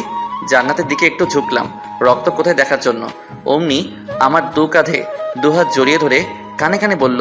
কানে কানে কি বলল সেটা আপনাদের শুনে কাজ নেই। আমি বললাম, এটা আগে বলবে তো দেখি। আমি জান্নাতকে কোলে তুলে নিলাম, তারপর ওয়াশরুমে নিয়ে গেলাম, সাথে জামা কাপড়গুলোও নিয়ে আসলাম। নাও, কাজ ছেড়ে একেবারে জামা কাপড় চেঞ্জ করে ফেলো, আমি এসে আবার নিয়ে যাব। আমি ওয়াশরুম থেকে বেরিয়ে দরজা লাগিয়ে দিলাম। তারপর খাটের দিকে নজর দিতেই দেখি বিছানার চাদরে রক্ত লেগে আছে। নিজের দিকে তাকিয়ে দেখি দুহাতে রক্ত। পরনে গেঞ্জি ছিল, গেঞ্জিতেও রক্ত, প্যান্টেও রক্ত। খাটের কাছে গিয়ে বিছানা থেকে চাদরটা আলাদা করে ফেললাম। আলমারি থেকে নতুন একটা চাদর বের করে সেটা বিছিয়ে দিলাম। তারপর আগের চাদরটা রুমের এক কোণে রেখে দিলাম। জান্নাতের ফ্রেশ হতে দেরি হবে, তাই একটা গেঞ্জি আর প্যান্ট নিয়ে অন্য রুমে চলে গেলাম ফ্রেশ হতে। আমাদের বাড়িটার প্রত্যেকটা রুমের সাথে একটা করে ওয়াশরুম আছে। ফ্রেশ হতে গিয়ে গোসল করে ফেললাম। ভেজা গেঞ্জি প্যান্টগুলো আর ধুলাম না, ওয়াশরুমে ফেলে চলে আসলাম। শুকনো গেঞ্জি প্যান্ট পরে রুমে আসলাম। রুমে এসে দেখি জান্নাত ওয়াশরুমের দরজা ধাক্কাচ্ছে আর আমাকে ডাকছে। তাড়াতাড়ি করে গিয়ে দরজা খুলে দিলাম। কোথায় গিয়েছিলি? হ্যাঁ, ফ্রেশ হতে গেছিলা, পরে একেবারে গোসল করে ফেললাম। এভাবে হাঁপাচ্ছ কেন? ভয় পাচ্ছিলাম। কি ভয়? যখন একা থাকো তখন ভয় করে না? এই সময় তো আমি ঘুমে থাকি, ভয় আসবে কোথা থেকে? আর এখন রাত কটা বাজে খবর আছে? বুঝছি। দেখি, আমি জান্নাতকে কোলে তুলে নিলাম। এই তুমি কি খাও? হ্যাঁ, কেন? এত ওজন কেন তোমার? কি? নামা আমায়। কেন? নামাতে বলছি, নামা। সরি, আর বলবো না। তোকে বলছি নামাতে। যদি না নামাই? থাপ্পড় খাবি এখন। ওকে দাও। আমি চোখ বুজে গাল বাড়িয়ে দিলাম, তখন নরম কিছু গালে এসে ছুঁয়ে গেল। চোখ বুজে বোঝার চেষ্টা করলাম জিনিসটা কি ছিল। যখন বুঝলাম তখন চট করে চোখ খুললাম। জান্নাতের দিকে তাকিয়ে দেখি আমার বুকে মুখ লুকাচ্ছে। ওয়াশরুম থেকে বেরিয়ে জান্নাতকে খাটে শুয়ে দিলাম। তারপর দরজাটাকে একটু চেপে দিয়ে জান্নাতের পাশে এসে শুয়ে পড়লাম। জান্নাত আমাকে জড়িয়ে ধরে বুকে মাথা রাখলো, আমিও জড়িয়ে ধরলাম। এই দ্বিতীয়বারের মতো আমি আমার বউ থেকে আবার কিছু একটা পেলাম। নিজের ইচ্ছায় সে দিল। বউকে? কেন তুমি? এখনো তো আমাদের বিয়ে হয়নি। হয়নি, হবে। আচ্ছা, একটা কথা বলি। কি? বলছি কি, বিয়েটা আরো কিছুদিন পরে করলে হয় না? না, হয় না। আর এই বিষয়ে আমি আর কোনো কথা বলতে চাই না।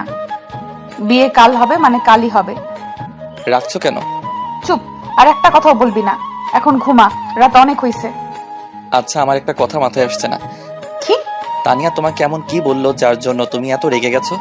এখন ঘুমা, পরে এক সময় বলবো। এখন বললে কি হয়? রাত অনেক হয়েছে, ঘুমাতে বলছি। আমার অনেক ঘুম পাচ্ছে। ওকে ওকে, ঘুমাও। আমি জান্নাতের মাথায় হাত বুলিয়ে দিলাম। জান্নাত ঘুমিয়ে পড়লো। আস্তে আস্তে আমিও ঘুমিয়ে পড়লাম। শেষ রাতে হঠাৎ করে আমার ঘুম ভেঙে গেল। চোখ খুলে জান্নাতের দিকে তাকিয়ে দেখি সে কাঁপছে। কপালে হাত দিয়ে দেখি জ্বর, গা পুড়ে যাচ্ছে। আমি জান্নাতকে এক পাশে শুইয়ে দিয়ে তাড়াতাড়ি আলমারি থেকে একটা কাঁথা বের করে তার গায়ে জড়িয়ে দিলাম, কিন্তু কাজ হলো না, তখনও কাঁপছে। আমি জান্নাতকে কাঁথার উপর দিয়ে জড়িয়ে ধরলাম। ঘন্টাখানেক পর আস্তে আস্তে তার কাঁপুনি থামলো। আমি তাকে ছেড়ে দিয়ে কপালে হাত রাখলাম। জ্বরে গা পুড়ে যাচ্ছে, কিন্তু এখন আর কাঁপছে না। আমার যখন জ্বর হতো তখন জান্নাতি আমার দেখাশোনা করতো। আম্মুকে একদম আমার কাছে আসতে দিত না। কথাটা মনে হতে ওয়াশরুমে চলে গেলাম। মগে পানি নিয়ে রুমে আসলাম। তারপর একটা তোয়ালে ভিজিয়ে জান্নাতের কাছে আসলাম। উদ্দেশ্য তার শরীর মুছে দিব, কিন্তু আমার কেমন জানি লাগছে। ধুর, কাল বাদে পরশু ও আমার বউ, তখন তো আমাকেই সব দেখতে হবে। কথাটা মনে হতেই জান্নাতের উপর থেকে কাঁথাটা সরিয়ে দিলাম। তারপর তার হাত পা মুখ ভালো করে মুছে দিলাম। কিছুক্ষণ পর তার কপালে হাত দিয়ে দেখি জ্বর কিছুটা কমেছে। আমি তার গায়ের উপর কাঁথা দিয়ে আবার ঘুমিয়ে পড়লাম। সকালে ঘুম থেকে উঠে দেখি জান্নাত আমার বুকে মাথা রেখে শুয়ে আছে, আমার মুখের দিকে তাকিয়ে আছে। কি দেখছো? কিছু না। পায়ে ব্যথা করছে এখন। আমি জান্নাতের কপালে হাত রাখলাম। দেখি এখনো জ্বর কমেনি। দেখি সরো, আমি ডক্টর আঙ্কেলকে কল করছি। না, একটু পরে উঠবি। আমি এখন এভাবে থাকবো। বাচ্চাদের মতো কথা বলছো কেন? তোমার জ্বরে গা পুড়ে যাচ্ছে, ডক্টর আঙ্কেলকে কল করতে হবে। সরো। না, আমি সরবো না, আমি এভাবে থাকবো। ওকে, থাকো। রাতে আব্বুর ফোন কোথায় রাখছো? টেবিলে। খাটের পাশে ছোট একটা টেবিল আছে, ওটার দিকে তাকিয়ে দেখি ফোনটা টেবিলের উপর রাখা। হাত বাড়িয়ে ফোন নিয়ে নিলাম। ডক্টর আঙ্কেলের নাম্বারে কল দিলাম, রিসিভও করলো। আমি সালাম দিলাম, আঙ্কেল সালামের উত্তর দিল। কেমন আছেন আঙ্কেল? ভালো। তুমি কেমন আছো? ভালো। আঙ্কেল, আমাদের বাসায় একটু আসতে পারবেন? কেন, কি হয়েছে? কার কোনো সমস্যা? আঙ্কেল। আচ্ছা, আমি একটু পর আসছি। একটু তাড়াতাড়ি আসলে ভালো হতো আঙ্কেল। বিষয়টা কি একটু সিরিয়াস? হুম। আচ্ছা ঠিক আছে, আমি আসছি। আমি কলটা কেটে দিলাম। জান্নাতের দিকে তাকিয়ে দেখি সে ঘুমাচ্ছে। আমি জান্নাতকে আস্তে করে একপাশে শুইয়ে দিলাম। তারপর আমি উঠে ওয়াশরুমে গেলাম। ফ্রেশ হয়ে বেরিয়ে দেখি জান্নাত এখনো ঘুমাচ্ছে। আমি নিচে চলে আসলাম। দেখি আম্মু টেবিলে সকালের নাস্তা দিচ্ছে। আসছিস, নে নাস্তা কর। জান্নাত মামুনি ঘুম থেকে উঠছে? একবার উঠছিল, এখন আবার ঘুমিয়ে গেছে। মেয়েটার কি হলো বলতো, এমন ভাবে রেগে গেল কেন? আব্বু অফিসে চলে গেছে। কথা ঘোরানোর চেষ্টা করছিস কেন? আমি যেটা বলছি সেটার উত্তর দে। যে রাগ করছে তার কাছ থেকে পরে জেনে নিও। চেয়ার টেনে বসলাম। তুই? আমি এখন এখানে খেতে আসছি, খাবার দিলে দাও, না দিলে আমি চলে যাই। হালকা একটু রাগ দেখালাম। এখন সব বললে আমার চুল ছিঁড়ে ফেলবে। তোকে? আমি খাবার দিতে বলছি, আম্মু নাস্তা দিচ্ছে আর বিড়বিড় করে বলছে, আমার মেয়েটার যদি কিছু হয় আমি কাউকে ছাড়বো না। মেয়েটা শুধু একবার বলুক তার হাত পা কেটে যাওয়ার পেছনে কারো হাত আছে, আমি তখনই তার হাত কেটে ফেলবো। আম্মু বিড়বিড় করছে আর নাস্তা দিচ্ছে। আমি আর চোখে আম্মুর দিকে তাকিয়ে ভীষণ রেগে আছি। আমি সুন্দর একটা ঢোক গিলে বসে রইলাম। নাস্তা শেষ করে আম্মুকে বললাম, আব্বু কি অফিসে চলে গেছে? না যায়নি বললে না তো। যায়নি। কেন? কাল রাতে জান্নাত মামুনি কি বলেছে মনে নেই? তোদের না আজ বিয়ে, তোর আব্বা সবাইকে কল করে বলে দিয়েছে দুপুরের মধ্যে সবাই চলে আসবে। বিকেলে তোদের বিয়ে হবার পর সবাই আবার চলে যাবে। দূর, ভালো লাগে না। কোথায় ভেবেছিলাম আমার বিয়ে ধুমধাম করে হবে, 2-3 দিন বাড়িতে মেহমান থাকবে, আনন্দ উল্লাস হবে। সবার আশা সবসময় পূর্ণ হয় না। ধুর, কিছুক্ষণ পর ডক্টর আঙ্কেল আসবে। তুমি আমার রুমে গিয়ে জান্নাতকে ঘুম থেকে তুলে নাস্তা করিয়ে দাও জলদি। বাইরে এখন কি কাজ? আহ আমি বলছি বাসায় থাকতে। দূর বলেই বেরিয়ে আসলাম। সোজা আলীর বাসায় চলে আসলাম। এদিকে আম্মু আমার রুমে এসে দেখে জান্নাত ঘুম থেকে উঠে বসে আছে। কিরে মা, ঘুম থেকে কখন উঠলি? এই তো আম্মু, একটু আগে। দেখি এদিকে আয়। আম্মু খাটে বসলো, জান্নাত আম্মুর কোলে মাথা রাখলো। কিরে মা, জ্বরে তো তোর সারা শরীর পুড়ে যাচ্ছে। ও কিছু না, একটু জ্বর আসছে। এটা একটু? পুরো গা জ্বরে পুড়ে যাচ্ছে আর তুই বলছিস এটা একটু? দাঁড়া, আমি ভাইজানকে এখনই কল করছি যাতে তাড়াতাড়ি আসে। আরিয়ান কল করছে তো? কল করেছে। ও তোর এমন জ্বর দেখেও বাসা থেকে চলে গেল। দাঁড়া, আজ বাসায় আসুক, দেখাবো এই জোহরা বেগম কি জিনিস। আচ্ছা আমাকে একটা কথা বলতো, কাল হঠাৎ করে তুই এমন রেগে গেলি কেন? আমি একটা কথাও মিথ্যে বলবি না, সব সত্য কথা বলবি, না হলে তোর কপালেও দুঃখ আছে। আচ্ছা সব সত্যি বলবো। এখন বল, কাল তুই এমন ভাবে রেগে গেছিস কেন?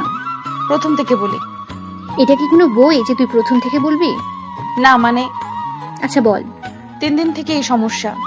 এর আগে ভালোই ছিল সব। সেদিন যখন আমরা দুজন কলেজে যাই তখনও সব ঠিক ছিল, কিন্তু সমস্যা হলো ছুটির পর আমি ক্লাস থেকে বেরিয়ে দেখি তানিয়া আর আরিয়ান একসাথে হেসে হেসে কথা বলছে। আমার রাগ উঠে যায়। তানিয়াটাকে? আরিয়ানের ফ্রেন্ড। তুই না ওকে কোনো মেয়ের সাথে মিশতে দিস না? ওই মেয়েটা আমার কাছে এসে রিকোয়েস্ট করছিল যাতে আমি শুধু ওকেই আরিয়ানের ফ্রেন্ড বানাই। আর তুইও মেনে নিলি? মেয়েটা আমার ব্যাপারে সব বুঝে গেছে, তাই মেনে নিছি। তারপর কি হলো? ওই দিন আমার অনেক রাগ উঠে যায়। পরে বাসায় এসে অনেক কান্না করছি। তার কিছুক্ষণ পর মনকে বোঝাই ওরা তো ফ্রেন্ড, হাসাহাসি করতেই পারে। কিন্তু দ্বিতীয় দিনে একই অবস্থা। ছুটির পর বেরিয়ে দেখি ওরা দুজন বাইকের সামনে দাঁড়িয়ে কথা বলছে। আমার এবার আরো রাগ উঠে যায়। বাসায় এসে সেদিন কিছু খাইনি। তুমি এসেছিলে আমাকে খাওয়াতে। আমি বলেছিলাম আমি ফ্রেন্ডের সাথে খেয়ে আসছি, কিন্তু আমি সেদিন কিছু খাইনি। রাতে আরিয়ান জোর করে নিয়ে খাওয়ায়। তারপর সেই রাতে আমি ঘুমোতে পারিনি, সারা রাত জেগেছিলাম, অনেক কান্না করছি জানো। সকালে যখন আরিয়ানের রুমে আসি তখন দেখি ও জেগে আছে। ভেবে নিয়েছি চলে যাব, তখনই আরিয়ান এসে আমাকে বিছানা নিয়ে শুইয়ে দেয়। তারপর ঘুমিয়ে পড়ি। পরে ঘুম থেকে উঠে শুনি আজ কলেজে যেতে হবে না। আমি অনেক খুশি হই, কিন্তু ওকে বুঝতে দেইনি। সারাদিন ভালোই যায়, কিন্তু বড় সমস্যা হলো সন্ধ্যায় আমি রুম থেকে বেরিয়ে নিচে আসছিলাম, তখনই ওর রুম থেকে ফোনের আওয়াজ আসে। আমি ওর রুমে যাই, ফোনটা হাতে নিয়ে দেখি তানিয়া কল করছে। প্রথম ভাবলাম ধরবো না, পরে কি যেন মনে করে ধরলাম। তখন তানিয়া বলল, জান্নাত কান্না করে দিল। কি বলেছে তোরে মা আমারে বল? বলছে কান্না থামা, তারপর বল। বলছে হ্যালো বাবু, কি করো? কথা বলছো না কেন? বাসায় পৌঁছে গেছো? কি হলো কথা বলো। ও বুঝছি, ওই ডাইনি মানে জান্নাত আপু তোমার পাশে, তাই তো? কোনো সমস্যা নেই, আমি বলি। আর তুমি শোনো, তোমার কথা বলতে হবে না। শোনো না, আর কতদিন এভাবে থাকবো? চলো না আমরা পালিয়ে যাই। ওই ডাইনির জন্য তো এখানে থাকা যাবে না। এখানে থাকলে আমাদের রিলেশন টিকিয়ে রাখা যাবে না, ও ব্যাঘাত ঘটাবে। চলো না চান, আমরা দূরে কোথাও পালিয়ে যাই, যেখানে আমাদের ছোট্ট একটা সংসার হবে, 2টো বাচ্চা নেব, সুন্দর সংসার হবে আমাদের। এখানে থাকলে ওই ডাইনির জন্য কিছুই হবে না, সব সমস্যার মূল গোড়া হয়ে দাঁড়াবে। চলো না। কি? ওই মেয়ের এত বড় সাহস আমার মেয়ের ডাইনি বলে? আজ আসুক ও বাসায়, দেখাবো আমি ওর সংসার করা। না আম্মু, ও যা করছে ঠিক করছে। কান্না করছে আর বলছে, কি ঠিক করেছে? তোরে ঘরে রাখে অন্য মেয়ের সাথে রিলেশনে গেছে, এটা ঠিক? আম্মু অনেক রেগে গেছে। ও রিলেশনে যায়নি আম্মু। মানে? পুরোটা শুনো আগে। বল। এসব শোনার পর আমি অনেক রেগে যাই। রাগের চোটে আমার চোখ দিয়ে পানি পড়তে থাকে। অস্থির হয়ে পড়ি আমি, যাকে এতদিন ভালোবাসলাম, যার কারণে অন্য ছেলের দিকে ভুলেও তাকাইনি, সে আজ আমাকে ধোকা দিল। যার সাথে আমার জন্মের পরেই বিয়ে ঠিক, সেই আমাকে ধোকা দিল। অনেক রাগ হয় আমার, রাগে হাত পা কাঁপতে থাকে। তখন হুট করে আরিয়ান রুমে আসে, ওকে দেখে আরো রেগে যাই। রাগের চোটে হাতের ফোনটাকে ফ্লোরে আছাড় মারি। তাহলে কাল তুই ওর ফোন ভেঙেছিস? হুম। তারপর আমি ওর রুম থেকে কান্না করতে করতে বেরিয়ে আমার রুমে যাই। কিছুক্ষণ পর আরিয়ানও আমার রুমে আসে। ওকে দেখে আমার আরো রাগ ওঠে, বুক চিরে কান্না বেরিয়ে আসে। আমি ওকে দু কথা শুনিয়ে রুম থেকে বের করে দেই। তারপর অনেক কান্না করি। এক সময় ওকে অনেক বকাবকি শুরু করি। তারপর ধীরে ধীরে ঘুমিয়ে পড়ি। হয়েছে, তারপর থেকে আমি জানি। আমি তোকে ঘুম থেকে তুলে খাওয়াতে নিয়ে আসলাম, তারপর খেয়ে দিয়ে রাত 1টার সময় রুমের ভেতরে যুদ্ধ শুরু করলি। এখনো শেষ হয়নি তো? তাহলে? আমি শুধু বলি, তুমি শুধু শুনো। আচ্ছা বল। তারপর খেয়ে দিয়ে যখন রুমে আসলাম তখন মাথা চটে যায়। দরজা বন্ধ করে বালিশে মুখ গুজে কান্না করা শুরু করি। একবার ভাবলাম আত্মহত্যা করব, কিন্তু আত্মহত্যা মহাপাপ, তাই ওদিকে পা বাড়াইনি। আমি এতটুকু অবুঝ নই। রাত বাড়তে থাকে, আমার মন খারাপ আরো বেড়ে যায়। রুম থেকে বেরিয়ে ছাদে যাই। ছাদে গিয়ে 2 হাত লম্বা একটা রড পাই, ওটা নিয়ে রুমে আসি। তারপরে ভাঙচুর শুরু করি। হয়েছে, তারপর থেকে জানি। না, তারপর কি হলো সেটাও জানো না? কি হলো তারপর? তারপর তোমরা আসো আমার রুমের সামনে, অনেক ডাকাডাকি করো, কিন্তু আমি সাড়া দেইনি। লন্ডভন্ড করে দেই পুরো রুম, ভেঙে গুড়িয়ে দিই সমস্ত কাজ। সেই কাজ ভাঙতে গিয়ে আমার হাত পা কেটে যায়, রক্ত পড়তে থাকে, কিন্তু তাও থামিনি আমি। কিছুক্ষণ পর তোমরা চলে যাও। আরিয়ান আমাকে ডাকে, আমাদের মধ্যে অনেক কথা হয়। এক সময় আরিয়ান বলে সব মিথ্যা। আমার যেন জান ফিরে এলো, কিন্তু তাও বিশ্বাস হচ্ছিল না। তখন ও বলে আমাকে রাগানোর জন্য নাকি ও তানিয়ার সাথে প্ল্যান করেছে, এমন করেছে। তাও বিশ্বাস করিনি। ও বলে প্রমাণ চাও? আমি বলি হ্যাঁ আমি প্রমাণ চাই। তখন ও তানিয়াকে কল করে, তারপর আমার কাছে ফোন দেয়। আমি ফোন কানে ধরতেই তানিয়া বলল, ফ্ল্যাশব্যাক। সরি আপু, তুমি যা শুনছো সব মিথ্যে। আমি আর আরিয়ান মিলে এই প্ল্যান করি যাতে তুমি আগের মতো হও। তবে এইসব আরিয়ানই করতে বলেছে আমায়, কারণ তুমি দিন দিন অন্যরকম হয়ে যাচ্ছ। আরিয়ানকে সময় দাও না, ঠিক মতো কথা বলো না। ও যা বলে তুমি নাকি হ্যাঁ না হ্যাঁ বলো, এগুলো বলো। এর বেশি নাকি তুমি কোনো কথা বলো না। তখন আরিয়ান আমাকে এসব করতে বলে। প্রথমে আমি ওকে বোঝাই, কিন্তু ও শোনে না। ও বলে তোমার আগের দিনগুলো অনেক মিস করছে, তোমাকে আগের মতো করে পেতে চায়, আগের মতো ওকে মারবে, বকবে, কেয়ার করবে, আদেশ করবে, এইসব বলে। জানো আপু, ও আমাদের সাথে তোমার জন্য কান্না পর্যন্ত করেছে। তখন আমার অনেক খারাপ লাগে, তাই এই কাজ করতে রাজি হই। ও তোমার জন্য পাগল আপু। ওর অন্তরে আর কেউ নেই, শুধু তুমি আপু, আর কেউ নেই। আর আমি তোমাকে কথা দিয়েছি, তোমার জিনিস তোমার থাকবে। আমি কথা দিয়ে বিশ্বাসঘাতকতা করি না আপু, সেরকম নিয়ে আমি নই। আর আমারও একজন আছে আরিয়ানের সাথে এই প্ল্যানে রাজি হওয়াতে। সে কি রাগ আমার উপর? শেষে একটা কথাই বলবো, যা শুনছো যা দেখছো সব মিথ্যা, একটাও সত্যি না। বর্তমান জান্নাত কান্না করছে আর আম্মু তার মাথায় হাত বুলাচ্ছে। হয়েছে, আর কান্না করতে হবে না। এখন ওঠ, ফ্রেশ হবি। ওয়াশরুমে যেতে পারবো না তো, পায়ে অনেক ব্যথা করছে। তোর ডাক্তার আঙ্কেল এখনই চলে আসবে। আম্মু, আরিয়ান কই গেছে?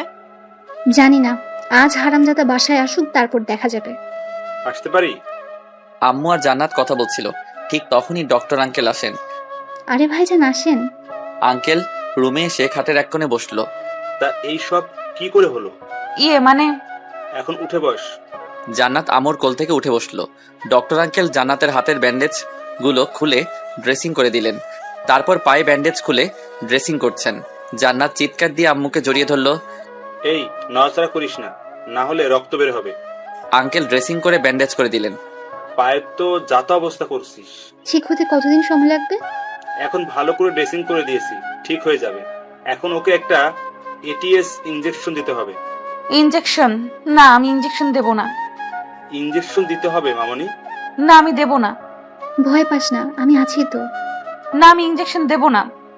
আপনাদের তো আগেই বলছি জান্নাত ইনজেকশন দিতে ভয় পায়, যার কারণে আমিও ওকে ইনজেকশন দিতে দেই না। আম্মু জান্নাতকে আঁকড়ে পৃষ্ঠে জড়িয়ে ধরলো। তারপর চোখের ইশারায় আঙ্কেলকে ইনজেকশন দিতে বলল। আঙ্কেল আর দেরি করলেন না, তাড়াতাড়ি ইনজেকশন দিয়ে দিলেন। তোমরা কেউ ভালো না, সবাই পচা, সবাই আমারে কষ্ট দেয়। জান্নাত কান্না করছে। আম্মু জান্নাতের কপালে চুমু দিয়ে বলল, আমরা সবাই পচা, শুধু আমাদের মামুনিটাই ভালো। আচ্ছা এদিকে আয়, দেখি জ্বর কতটুকু। না আমি যাব না, আবার ইঞ্জেকশন দিবে। আরে বাবা আর দেবো না, আমার সময় যাচ্ছে, তাড়াতাড়ি এদিকে আই। না আমি যাব না। জান্নাত আম্মুকে শক্ত করে জড়িয়ে ধরলো।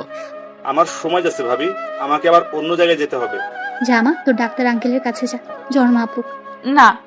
আচ্ছা ঠিক আছে, এদিকে আসতে হবে না, এনে ধর বগুলের নিচে রাখ। জান্নাত আঙ্কেলের হাত থেকে থার্মোমিটার নিয়ে বগলের নিচে রাখলো। তার কিছুক্ষণ পর আবার বের করে দিল। আঙ্কেল থার্মোমিটার দেখে বলল, আমি কিছু ওষুধ দিচ্ছি, এখন খাওয়ার পর খাইয়ে দিবে। আঙ্কেল ওষুধগুলো দিয়ে চলে গেল। আমি আলীর বাসায় এসে আলীকে সব খুলে বললাম, আর আমার বাকি দুজন ফ্রেন্ডকেও বলতে বলছি। তারপর বিয়ের দাওয়াত দিয়ে বাসায় চলে আসলাম। বাসায় ঢুকে মনে হয় ভুল করছি। বাসায় আসা মাত্র আম্মু ঝাড়ু দিয়ে দৌড়ানি দিল। দৌড়াতে দৌড়াতে আমার রুমে আসলাম। এসে দেখি জান্নাত বসে আছে। ওর পিছনে গিয়ে লুকালাম। প্লিজ আমার কলিজা, আমার সোনা বউ, আমার লক্ষ্মী বউ, আমারে বাঁচাও, না হলে আম্মুর পিটুনি খেয়ে হাসপাতালে যেতে হবে। এতক্ষণ কই ছিলি? আলীর বাসায় গেছিলাম। কি জন্য গেছিলি? দাওয়াত দিতে? হ্যাঁ, প্লিজ বাঁচাও আমার সোনা বউ। আমি ওর কোমর জড়িয়ে ধরলাম। ওকে আমার লক্ষ্মী সোনা বর, আমি দেখছি। আম্মুও আমার রুমে আসলো, হাতে ঝাড়ু। জান্নাত মা, তুই সামনে থেকে সর, আমি আজ ওর পিঠের চামড়া তুলবো। না আম্মু, তুমি আমার বরকে কিচ্ছু করবে না। মানছি ও একটা ভুল করেছে, তাও এবারের মতো মাফ করে দাও। क्या मोहब्बत है यार इस लड़की के दिल में मेरे लिए। না, কোনো মাফ নেই। ও দিন দিন শয়তান হয়ে যাচ্ছে, ওকে শায়েস্তা করতেই হবে, না হলে আরো বিগড়ে যাবে। এইবারের মতো মাফ করে দাও, আমি কথা দিচ্ছি ও আর কোনো দিন এমন কাজ করবে না। আমি জান্নাতের কানের কাছে গিয়ে বললাম, তুমি কি আম্মুকে সব বলে দিছো? জান্নাত দাঁতে দাঁত চেপে বলল, হ্যাঁ বলে দিছি। এখন তুই আমার কাছে মাফ চা, বল আমি আর কোনো দিন এমন কাজ করব না। ওকে বলতে বল। বল। হ্যাঁ কি বলবো? একটু আগে যেটা বললাম। ও হ্যাঁ, আম্মু মাফ করে দাও, আমি কথা দিচ্ছি আর কোনো দিন এমন কাজ করব না। সত্যি বলছিস নাকি কিছুক্ষণ পর আবার ভুলে যাবি? না সত্যি, এই আমি আমার মাথা ছুঁয়ে বলছি। আমি আমার মাথায় হাত রাখলাম। আম্মু চোখ বড় বড় করে আমার দিকে তাকালো। জান্নাত কান্না করে উঠলো। আসলে আমি এমনভাবে কোনোদিন প্রমিস করিনি। কান্না করছো কেন? তুই যদি কথা রাখতে না পারিস, পরে যদি তোর কোনো বিপদ হয়, আমি কি করে থাকবো? মাথায় হাত রাখতে কে বলছে? আরে আমার কিছু হবে না, আর আমি যেহেতু কথা দিয়ে দিছি সেহেতু আমি মরণ পর্যন্ত কথা রাখবো। আমি জান্নাতকে একটু শক্ত করে জড়িয়ে ধরলাম। আম্মু রুম থেকে চলে গেল। মাথায় হাত না রাখলে হতো না। বাদ দাও তো। বাদ দিব, হ্যাঁ বাদ দিব। তোর কিছু হলে আমার কি হবে? বলেই মারতে লাগলো। আমি ওর হাত দুটো মুঠো এনে চুমু খেলাম। তারপর বললাম, এই নরম তুলতুলে দুটি হাত দিয়ে আমাকে আগলে রাখবে, তাহলে বিপদ কোত্থেকে আসবে? জান্নাত কান্না করতে করতে আমার বুকে মাথা ঠেকালো। বাদ দিতে বলছি তো এইসব কথা, সেই কখন থেকে কান্না করেই যাচ্ছ। তুমি কান্না করলে আমার একটু ভালো লাগে না। আচ্ছা ঠিক আছে, আর কান্না করব না। এই তো ভালো। এখন বলো, সকালে কিছু খেয়েছো? হ্যাঁ খেয়েছি। ওকে আমি যাই, নিচে অনেকেই আসতে দেখছি। এখন এখানে থাকা ঠিক হবে না, লোকে অনেক কথা বলবে। কিছুক্ষণ পর আলী, রনি, তানিয়া ওরা আসবে। কে কি বললো এতে আমার মাথা ব্যথা নেই। আমি আমার বরের সাথে আছি, কোনো পরপুরুষের সাথে না। ম্যাডাম এখনো আমাদের বিয়ে হয়নি, এখনো আমি পরপুরুষ। কিন্তু আমি তো তোকে কোনো দিন পরপুরুষ হিসেবে মানিনি, সবসময় আমি তোকে আমার স্বামী হিসেবে মেনেছি। হইছে, আমি বুঝতে পারছি। তাহলে এখন এখানে চুপ করে বসে থাক। দেখো এটা হয় না, কেউ দেখলে খারাপ ভাববে। মাত্র কয়েক ঘন্টারই তো, তারপর তো সারা জীবনের জন্য তোমার কাছে চলে আসবো। যা বেরিয়ে যা, বেরিয়ে যা রুম থেকে, লাগবে না তোকে আমার পাশে থাকার। বলেই ধাক্কাতে লাগলো। আমি তাকে আঁকড়ে পৃষ্ঠে জড়িয়ে ধরে তারপর 4 ঠোঁট এক করে দিলাম। এক করার পর বুঝতে পারলাম এই মেয়ে এটার জন্যই এমন করছিল। আমি ছোটার চেষ্টা করছি কিন্তু পারছি না। এখনো এমন ভাবে ধরছে আমায় যে ছুটার সামর্থ্য আমার নেই। অনেকক্ষণ পর ছাড়লো। এটার জন্যই বুঝি আমাদের থাকতে বলছিল। জান্নাত একটা মুচকি হাসি দিল। এই মেয়ের মনে কি চলে কে জানে। আমি ওখান থেকে উঠতে যাব, অমনি আমাকে টেনে খাটে ফেলে দিল। তারপর আমার বুকের উপর উঠে বসলো। আরে করছো কি? কেউ এসে পড়লে একেবারে কেলেঙ্কারি হয়ে যাবে। কেউ আসবে না বলেই আবার আমার ঠোঁটের উপর অত্যাচার শুরু করলো। প্রায় 5 মিনিট পর ছাড়লো। দোহাই লাগে ম্যাম, এখন আমারে ছাড়েন, রাতে যা খুশি করিলেন, আমি কিছু কমু না, প্লিজ এখন ছাড়েন। আচ্ছা ঠিক আছে, এখন ছেড়ে দিলাম, যাও। আজকে রাতটা শুধু আসুক, তারপর দেখাবো মজা। জান্নাত আমার উপর থেকে সরে গেল। আমি তাড়াতাড়ি করে রুম থেকে বেরিয়ে অন্য রুমে চলে আসলাম। রুমে এসে একটা স্বস্তির নিঃশ্বাস ফেললাম। এই মেয়ে একটুর জন্য আমাকে ফাঁসিয়ে দিচ্ছিল, কেউ দেখে ফেললে নির্ঘাত কেলেঙ্কারি হয়ে যেত। রুমে এসে শুয়ে পড়লাম। এদিকে পুরো বাড়ি সাজানো হচ্ছে। আমার মামা মামি ওনারাও আসছে। শুধু আসেনি জান্নাতের নানুর বাড়ি থেকে কেউ। আমি বুঝি না, চাচা চাচি মরার পর থেকে ও বাড়ি থেকে কেউ একটু খোঁজও নেয়নি। মেয়েটা কেমন আছে, কি করছে, খেয়েছে কিনা, ভালো আছে কিনা, একটাবার একটু খোঁজও নেয়নি। কি মানুষ তারা। আমি শুয়ে আছি, কিছুক্ষণ পর রুমের ভিতরে আলী আর রনি আসলো। ভাবিনি প্ল্যানটা সাকসেস হওয়ার পর ডাইরেক্ট বিয়ে হয়ে যাবে। আমি তো এখন বিয়ে করতে চাইনি, কিন্তু ওর কথার উপর কথা বলতে পারবো না। যা হয়েছে হয়ে গেছে, বাদ দে। আজ হলেও তুই আপুকে বিয়ে করবি, কাল হলেও তুই আপুকেই বিয়ে করবি, তাই অযথা কথা না বাড়ানোই ভালো। সেটাই। এখন ওঠ, গোসল করে আয়। আঙ্কেল আমাদের পাঠিয়েছে তোকে তৈরি করার জন্য। যাচ্ছি। তানিয়া আসছে? আসছে আপুর কাছে। জান্নাত কিছু বলেনি? না, কিছু বলেনি। ভালো কোনো গোল্ড না হয় ভালো। এখন তাড়াতাড়ি যা, গোসল করে আয়। তোরা বস, আমি আসছি। ওয়াশরুমে গিয়ে ভালো করে গোসল করে বের হলাম। তারপর তৈরি হয়ে নিচে চলে আসলাম। নিচে এসে বসে আছি, কিন্তু আমার বউয়ের কোনো খবর নাই। কিছুক্ষণ পর আম্মু আমার কানের কাছে এসে প্যানর শুরু করলো। জান্নাত নাকি আমি না গেলে নিচে আসবে না। অবশ্য ও হাঁটতে তো পারবে না, কোলে করে নিচে নামাতে হবে। সেই নিচে নাকি আমাকেই নামাতে হবে, সে অন্য কারো কোলে উঠবে না। কি আর করার। আবার রুমে এলাম। এসে তো আমার বউয়ের চাঁদ মুখখানা দেখে আমি ফিট হয়ে গেলাম। মুখে হাসি নিয়ে বসে আছে আমার জন্য। যদিও একটু রাগ করে আসছিলাম, কিন্তু এখন সব রাগ হাওয়ার সাথে মিশে গেছে। আমি তার কাছে গেলাম। এমন আদিক্ষেতার দেখাও কেন? হ্যাঁ? হাসি মুখটা মলিন হয়ে গেল। কি? না, কিছু না। একটু আগে তুই কি বললি? মুখটা কাদো কাদো হয়ে গেছে। আরে থামো থামো, আমি বলছি আমার বউটা আমাকে এত ভালোবাসে যে অন্য কারো কোলে সে উঠবে না। আমি শুনছি তুই এটা বলিসনি। তুই বলেছিস এমন আদিক্ষেতা দেখাও কেন? হ্যাঁ, সরি, এই কান ধরছি, আর কখনো বলবো না। কান ধরলাম। শুধু বিয়েটা হোক, তারপর তোকে দেখাবো আদিক্ষেতা কাকে বলে। এখন আমাকে নিয়ে চল। আমি জান্নাতকে কোলে করে নিচে নিয়ে আসলাম। আমাদের দেখে সবাই মুখ টিপে টিপে হাসছে। যাই হোক, বিয়েটা ঠিকঠাক ভাবেই হয়ে গেল। আমি জান্নাতকে আবার কোলে করে নিয়ে রুমে বসিয়ে দিলাম। সবাই চলে গেল, শুধু আলী, রনি আর আমার মামি আসছে। রাত 11টা বেজে 10 মিনিট। সবাই অন্য একটা রুমে বসে আড্ডা দিচ্ছি, আমি, আলী, রনি আর মামা। আর কতক্ষণ এখানে বসে থাকবি? যা এবার রুমে যা। মামা, কেমন জানি লাগছে। কেমন লাগছে? আগেও ওর সাথে থাকছি, বাট এখন কেমন জানি লাগছে। এমন লাগবেই, সাহস করে চলে যা। তোমরাও ঘুমিয়ে পড়ো। যাচ্ছি, তুই যা। আলী আর রনি একসাথে বলে উঠলো, যা ভাই, আজই তো। মামার দিকে চোখ পড়তে আর কিছু বলল না। আমি মাথা চুলকাতে চুলকাতে বাসা থেকে উঠে রুমের দিকে হাঁটা ধরলাম। রুমের সামনে এসে দেখি দরজা বন্ধ। দরজায় টোকা দিলাম, তখনই গরম একটা শব্দ রুম থেকে বেরিয়ে আসলো। এতক্ষণ যেখানে ছিলিস সেখানে যা, একদম এই রুমের সামনে আসবি না। অনেক রেগে আছে মনে হচ্ছে। সরি, আর দেরি হবে না। না, তুই আজ সারা রাত রুমের বাইরে থাকবি। দেখো, আমার সোনা বউ এমন করে না। এই, একদম ঢং করবি না, চুপচাপ দাঁড়িয়ে থাক। কি আর করার, দাঁড়িয়ে রইলাম। কিছুক্ষণ পর মামা এদিকে আসলো। কিরে, এখানে দাঁড়িয়ে আছিস কেন? রুমের ভিতর যা। না, মানে আমি ছাদে গেছিলাম, এখন আসলাম। তুমি যাও, ঘুমিয়ে পড়ো। আলী, রনি ওরা ঘুমিয়ে গেছে? হ্যাঁ, ওরা ঘুমিয়ে গেছে। আব্বু আম্মু? ওনারাও ঘুমিয়ে গেছে। তুমি ঘুমাতে যাওনি? তুই তো জানিস আমার একটা অভ্যাস আছে, রাতে সিগারেট না খেলে আমার ঘুম আসে না।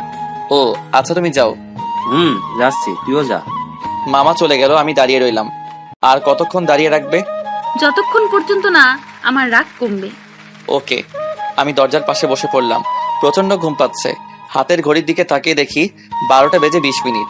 তাই আবার ডাক দিলাম, প্লিজ দরজা খোলো, আমার অনেক ঘুম পাচ্ছে। ওইখানেই ঘুমা, আজ তো রুমে জায়গা নেই। ধুর, বলে চোখ দুটো বুঝলাম, অনেক ঘুম পাচ্ছে। তাই পা দুটো মেলে দিয়ে চোখ বুজে বসে রইলাম। 5 মিনিট না যেতেই দরজা খোলার আওয়াজ পেলাম। আমি তাও চোখ বুজে রইলাম। তখন আগন্তুক ব্যক্তিটি বলল, ঘুমিয়ে পড়লো নাকি? ঘুমালে ঘুমাক, আমিও ঘুমাবো। আগন্তুক ব্যক্তিটি ছিল জান্নাত। জান্নাত আমার পায়ের উপর বসে গুটিসুটি মেরে আমার বুকে মাথা রেখে জড়িয়ে ধরলো।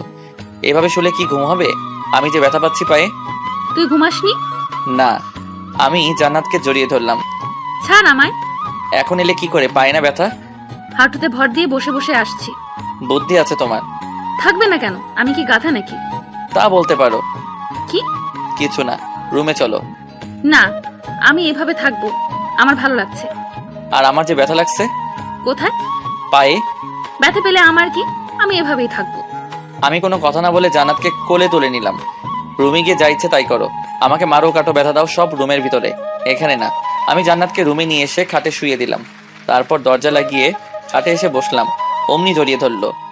আসতে ম্যাম, আগে ফ্রেশ হবেন, তারপর বাকি সব। আমি ফ্রেশ হয়ে নিয়েছি। কি করে ফ্রেশ হলে? তুমি তো ওয়াশরুমে যেতে পারবে না, সেটা হাঁটুতে ভর দিয়ে হলেও। আম্মু সাহায্য করেছে ফ্রেশ হতে। ও, এই জন্যই তো দেখি পরনের কাপড় চেঞ্জ। ওকে, তুমি বসো, আমি ফ্রেশ হয়ে আসছি। তাড়াতাড়ি আয়, আমার ঘুম পাচ্ছে। আমি ওয়াশরুমে গিয়ে ফ্রেশ হয়ে রুমে আসলাম। তারপর বাসরাতে স্বামী স্ত্রী ধর্মীয় নিয়মকানুন যা আছে তাই করে বসে রইলাম। এবার ঘুমিয়ে পড়ো। জান্নাত চোখ বড় বড় করে তাকিয়ে বলল, কিসের ঘুম? কেন? তুমি না তখন বললে তোমার ঘুম পাচ্ছে। এখন আর ঘুম পাচ্ছে না। জেদ ধরো না, ঘুমিয়ে পড়ো, আমার অনেক ঘুম পাচ্ছে। কি, তোর ঘুম পাচ্ছে? দাঁড়া, তোর ঘুম ছোটাচ্ছি। জান্নাত আমার গলা টিপে ধরলো। আরে করছো কি? ছাড়ো, ব্যথা করছে তো। ওকে ওকে ওকে। জান্নাত আমার গলা ছেড়ে দিয়ে বলল, আর ঘুমাবি? ঘুম পাচ্ছে এখন? হ্যাঁ মানে না না। এই তো গুড। তো এখন জেগে থাকে কি করব? আমি যা বলবো তাই করবি। দেখো এখন এসব কিছুই করা সম্ভব নয়। কেন, কি সমস্যা? তুমি এখন অসুস্থ, সুস্থ হও তারপর। কে বলেছে আমি অসুস্থ? এই দেখ, আমি একদম ফিট আছি। যদিও পায়ে একটু ব্যথা, তাও কোনো ব্যাপার না। আমি বলছি তুমি অসুস্থ, তাই আর কথা বাড়িও না, ঘুমিয়ে পড়ো। আর আমি জানি তুমি সুস্থ না অসুস্থ। ধুর। বলেই একপাশে শুয়ে পড়লো। রাগ করছো? অন্যদিকে ঘুরে গেল। আমি জান্নাতকে আমার দিকে ঘুরিয়ে জড়িয়ে ধরলাম। জান্নাত ছোটানোর চেষ্টা করছে। আমি বললাম, আমি জানি তোমার মনে কি চলছে। একটা মেয়ে তার স্বামীর কাছে এই রাতে যা চায় তুমিও তাই চাচ্ছ, কিন্তু তুমি বুঝতে চাইছো না কেন? তুমি এখন অসুস্থ, সুস্থ হও তারপর সব পাবে। আমার কিচ্ছু চাই না, ছাড় আমায়। আমি জান্নাতের ঠোঁট আমার দখলে নিয়ে নিলাম। জান্নাত অনেক চেষ্টা করছে ছুটার, কিন্তু পারলো না। এরপর উল্টো রেসপন্স করছে। আমি বুঝতে পারছি এই মেয়ে অন্য জগতে চলে যাচ্ছে। তাড়াতাড়ি ছুটিয়ে নিলাম। হয়েছে, এবার ঘুমিয়ে পড়ো। আর একবার প্লিজ। ওকে, এটাই শেষ। তারপর লক্ষ্মী মেয়ের মতো ঘুমাবে, কোনো রকম কোনো বায়না আর করবে না। বায়না করলেও তুই দিবি না, আমি জানি। এখন যেটুকু দিবি ওইটা আর আমার জন্য এনাফ।